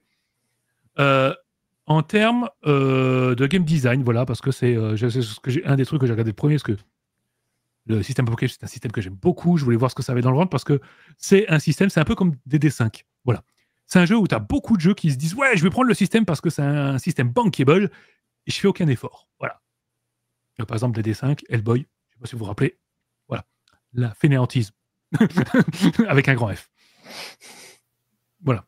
Donc là, je voulais voir, est-ce que ça a été balancé comme ça ou pas? Non, là, par contre, on est sur la version la plus aboutie du système Apocalypse. C'est un bijou. Vraiment, c'est un plaisir à lire. Ça donne des idées de partout, à tel point que maintenant, tous les autres jeux que j'utilise avec ce système, j'ai envie de repiquer des idées un peu partout pour développer un peu les archétypes ou les règles. Voilà. Le jeu en lui-même, le jeu, je le trouve vraiment réussi. Je ne suis pas la cible. Voilà, je sais que c'est pas forcément pour moi, parce que des intrigues basées sur la romance, pas trop mon truc à moi. En termes de maîtrise, je serais pas forcément à l'aise. Il y a un public pour ça, et je suis content qu'il y ait des jeux qui s'adressent à ces publics-là. Récemment, on a eu Monster Heart, la V2, qui était ressortie au Lapin Marteau, qui reprend plusieurs de ces thèmes. Voilà. Mais là, le Monster Heart, c'était la version plus sombre. Voilà, plus introspection. Ça tape fort, sale, ça fait mal. Là, c'est la version plus on va s'amuser. Voilà, là, c'est celle où on va sourire, on va s'amuser, on va bien rigoler. Voilà. Donc, ça fait plaisir de voir ça. C'est aussi un petit peu courageux de la part d'un éditeur de se lancer dans ce genre de jeu qui vit, qui est niche. On va pas le cacher. Voilà. Donc, je suis bien content. La maquette, je sais pas si vous avez vu, moi, j'ai trouvé vraiment clean. Il n'y a pas de couleur il n'y a pas de choix de couleur improbable. Hein. Parce qu'on a souvent des... en général, quand vous avez des fonds violets ou orange, on va vous balancer un gros truc bleu agressif. Non, les couleurs, ça marche bien ensemble. Ça, c'est bien. C'est pratique, c'est bien traduit. Ne le cachons pas d'ailleurs. Qui a bossé dessus? J'en parle. Donc, la traduction, c'est par Lou Dannelieu et relecture par Morgan Muntz. Voilà. Un très bon jeu. Franchement, si ça vous intéresse ce genre de jeu, je vous dirais foncez. C'est pas très cher, hein, 34 €, on est quand même dans la moyenne très très basse du jeu de rôle actuel. Mhm. Si vous voulez un bon jeu de KPDP sous Apocalypse, banco. Et si c'est des thèmes qui vous parlent, alors allez-y parce que là, masterclass. Voilà, voilà. Eh Y a-t-il bien, des questions? moi non. Mais Non. c'est vrai que ouais, je l'avais vu passer, je me souviens, c'était quoi, il y a 3 ans, pareil. Et Ouais, c'est ça, ouais. je sais pas si c'était un ZineQuest ou autre, je sais plus. Mais en tout cas, je l'avais vu en financement Ouais, ouais, chez Evilat. Ouais. oh, il avait fait un petit financement, façon de parler. Il avait déjà fait un très gros. Il avait déjà très Ouais, bien ouais. marché. Hein. Ouais, c'est clair. Hein. Voilà. Donc, voilà. La suite hein, pour l'extension prochainement. Parce que Ah bah, moi, je écoute. suis conquis en tout cas. Ouais, ce que tu me disais hein, sur la façon de présenter Apocalypse, c'est vrai que ça peut paraître cryptique, quoi. C'est Surtout ça. comme tu dis, quand tu as l'habitude de systèmes plus classiques. Alors, on a tous nos expériences respectives. Hein. Moi, c'est vrai que j'ai Ouais, commencé à comme je t'ai dit, j'ai maîtrisé avec Ambre la première fois. Donc, les oui. systèmes ne me font pas vraiment peur. Enfin, en tout cas, dès qu'on attaque le trop simulationniste, je décroche. Mais c'est parce que ça, c'est mes choix personnels, quoi. Oui. Moi, j'ai commencé avec Warhammer V2. Ah oui, direct. Pas d'artérésie Warhammer V2, donc moi, je Ouais. viens de l'école en mode tableur Excel. Hein. C'est mécanique et tableur Excel. Du coup, quand j'ai découvert ça, j'étais en mode vous pouvez dire qu'une feuille de perso, ça peut faire un post-it? Tu veux dire Je que comprends pas le principe. tu utilises des macros, c'est ça? Bah, les Warhammer V2, il y a des moments, t'as pas le choix. Hein. Donc voilà. Non, mais pour un système comme l'Apocalypse, c'est un système qu'on va manger de plus en plus, hein, voilà, parce que il s'améliore. Il y a encore beaucoup de prods américaines qui arrivent chez nous. Il va Ouais. y en avoir beaucoup prochainement. Et là, je suis plutôt content que dans le paysage français, on ait ce jeu, 30 Sword Lesbian, qui est d'ailleurs le terme 30 Sword Lesbian a été traduit par des lames lesbiennes langoureuses, que je trouve très élégant. Ah oui. Voilà. Donc on a celui-là, on a Avatar, qui est très bien Monster of the Week, avec ces trois-là, vous pouvez jouer au système Apocalypse sans problème. Mais t'as de plus en plus de gens qui commencent le jeu de rôle par le système Apocalypse et qui ne Oui. connaissent que ça, donc Ah oui, mais c'est très bien que ça se développe. oui. Qu'il y ait Mais de là, plus en plus de propositions dans ce sens-là pour eux aussi. Exact. Et moi, après, c'est en festival, hein, je remarque que des fois, les tables où j'ai le plus de soucis, c'est pas des débutants, c'est des vieux de la vieille qui ont du mal à changer leurs habitudes parce qu'ils sont encroutés dans leur campagne qu'ils font depuis 20 ans, quoi. Mais oui. Ah oui, tout à fait. J'en ai eu à ma table, hein, voilà, j'en ai certains qui ont abandonné parce qu'ils disent je comprends pas le système. Et tu lances 2 dés. T'as 2 dés plus une carac et puis t'as le résultat, puis tu me dis ce qui se passe. Je comprends pas. C'est à toi de me dire ce qui se passe. Non, c'est le joueur qui le fait maintenant, c'est pas moi. Et oui, non, mais c'est vrai que ça peut être déstabilisant. Mais ouais, c'est cool en tout cas. Tout à fait. Proposition, ouais, c'est bien aussi. Exact. Bon, ben voilà. On a fait notre petite sélection de Zoom et puis il y a eu de tout. J'aime bien. 3 salles, 3 ambiances différentes, 3 publics différents. C'est ça fait plaisir. Moi, on s'est pas concerté. Hein. C'est vrai que je voulais parler d'une trilogie de romans, mais je ferai une capsule à part. Parce que j'avoue que je pense qu'on est tous crevés, donc. Moi, j'y ai pensé après coup. Il y avait un tout petit truc que je voulais vous dire. J'ai commencé le fameux calendrier 365 Aventures Donjons. Ouais. Et alors, alors, je sais pas si. Ben non, vous voyez plus rien. Si non. Je fais un tour de magie, pouf, je disparais. C'est trop fort. Alors, en fait, on a donc ça, c'est pour le mois de janvier. On a à chaque fois un gobelin. Oui. Donc, on ne peut attaquer que le gobelin, on peut attaquer que dans sa semaine. On ne peut pas attaquer les autres étages, en fait. Et chacun a un score, et en 3 lancers de 5 dés, il faut qu'on fasse un triple. Donc, un gobelin avec un 1, il faut faire un triple 1 pour le tuer. Donc, c'est toi qui vois qui est juste. Et puis, en fin de semaine, donc, alors, c'est toujours, à chaque fois, ça tombe le dimanche, mais tu peux très bien. Moi, je l'ai battu aujourd'hui, le boss là. En fin de semaine, tu as un boss où il faut que ce soit la somme de tes dés qui dépasse le score, qui égale ou dépasse le score. Et donc voilà, écoute, c'est très rigolo. Je fais un lancer de dés tous les jours. C'est un peu comme un calendrier de l'après, mais qui va durer jusqu'à l'année prochaine. Ils ont annoncé que pour l'année prochaine, ça serait Lovecraft. Ils referaient une réédition de celui-là pour 2026 et un nouveau 2026 Lovecraft pour les autres. Et écoute, moi j'aime bien. Et surtout, comme c'est les soldes et que c'est un calendrier 2025 et donc il sera plus valide l'année prochaine, il est en solde partout. Et maintenant, il coûte quasiment plus rien. Donc, vous allez avoir, là aujourd'hui, on est le 9, vous avez 9 lancers de dés à refaire. Enfin, vous avez 9 tests à faire. Bon, ça se rattrape assez vite là. Hein. Donc, vous pouvez sauter dessus si vous le trouvez à solder, parce que c'est assez rigolo. Juste faire attention avec le petit bonhomme là qui sert à indiquer quel jour on est. Oui. Parce que, en fait, c'est un. Alors, je vais pas. Voilà, il y a une petite pastille en métal et en fait, ça pince. Ah oui. Voilà, donc il faut faire attention quand on le manipule. Mais voilà. Et donc voilà. Donc, en fait, ce qui est bien aussi, c'est qu'on va marquer un point parce que tu vois, là, par exemple, il y a un combat que j'ai pas pu faire. J'ai raté tous mes lancers de dés la semaine dernière. Donc, j'ai marqué un point par ennemi, par gobelin abattu, et j'ai marqué 2 points pour le boss. Et on a un bonus supplémentaire par série de 7 gobelins abattus. Voilà, donc, et à la fin, donc, on aura un score qu'on va noter ici dans le score du mois. Et on pourra se comparer en ligne. Alors, j'ai été sur le site, j'ai pas trouvé où on pouvait se comparer encore. Mais bon, ils ont tout le mois de janvier pour le mettre en place. Hein.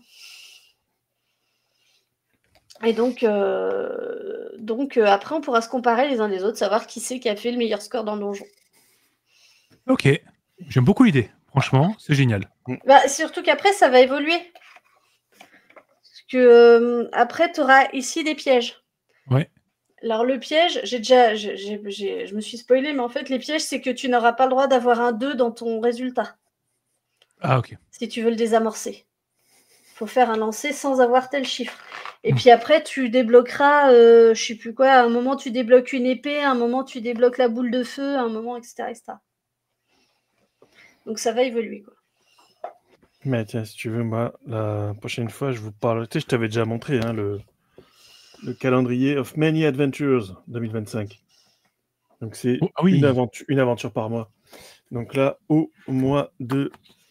Et oui, je ne voulais pas déranger. Bah évidemment, on va pas couper la parole aux amis. Donc voilà, il y a une battle map pour le mois de janvier. Je vous montre pas le reste parce que c'est un QR code. Je vais télécharger le scénario du mois de janvier. Une fois que je l'aurai téléchargé, je pourrai le montrer, donc ça posera plus de problème. Voilà. Donc écoute, on testera ça pour voir un peu ce que ça donne. Ça avait l'air sympa dans le truc, et puis ça coûtait 12 balles, donc. Ah bon, parfait, pas cher. Bah oui. Voilà, écoute, je pense qu'on est pas mal pour ce soir, quoi. Bah oui, tout à fait. Oui. Impeccable. Bon, 1h45, on est bien là. Ouais, je pensais pas que ce serait si long. Oui, surtout l'état dans lequel je suis là. Ouais, c'est ça. Ok. Bon. Eh bien, on a fait un beau panel, ça fait plaisir. Ouais, un petit coucou aux derniers arrivés, là, je vois, oui, tout à fait. ça rigole bien dans le chat, donc un petit coucou à ceux qui sont arrivés. Voilà. Exactement. On vous voit, vous inquiétez pas. Le problème de faire les hebdos le jeudi comme ça, c'est qu'on a moins de temps pour préparer l'hebdo de mardi prochain. Le quoi ? Préparer ? Le quoi ? C'est quoi préparer ? Ah oui, toi. Préparer, je ne sais pas. La cuisine, il y aura un hebdo. Voilà. Ça marche. Oh, bah voilà. Bah, du coup, on arrive tranquillement sur le petit mot de la fin. Ah, voilà. Mais oui. Fin. La fin, exactement. Oh là, il est temps d'en finir là, on est tous fatigués. Je pense que oui. Voilà. Moi, je rappelle juste, dès demain, 7h30, parce qu'on est comme ça, 7h30 du mat, on vous prend tout de suite au saut du lit, la version podcast. Si vous supportez pas de voir nos têtes, vous pourrez au moins nous écouter. Tout à fait. C'est pas mal. C'est la version light. Tout à fait. Et le replay sur YouTube, ce sera dans la journée. Oui. Quand j'aurai le temps. Voilà. Dans la journée. Dans la journée, ne vous inquiétez pas. On n'a pas précisé quelle journée, mais la journée. Il est malin, lui. Voilà, ça, c'est bien, ça. Ok. Bon, sur ce, merci à vous deux d'avoir été là ce soir. Ça fait vraiment plaisir. Sachant qu'en plus, on est malade, on est fatigué, il n'y a rien. Vous avez traversé ça, je vous remercie. La fraîcheur. Ça, merci à vous. C'est vrai que j'ai de la neige derrière, quoi. Merci à vous tous dans le chat. On se retrouve très vite pour la suite. Oui. Entre-temps, portez-vous bien, jouez bien, et à la prochaine. Allez, Ciao, ciao. Ciao tout le monde. ciao tout le monde. Bye.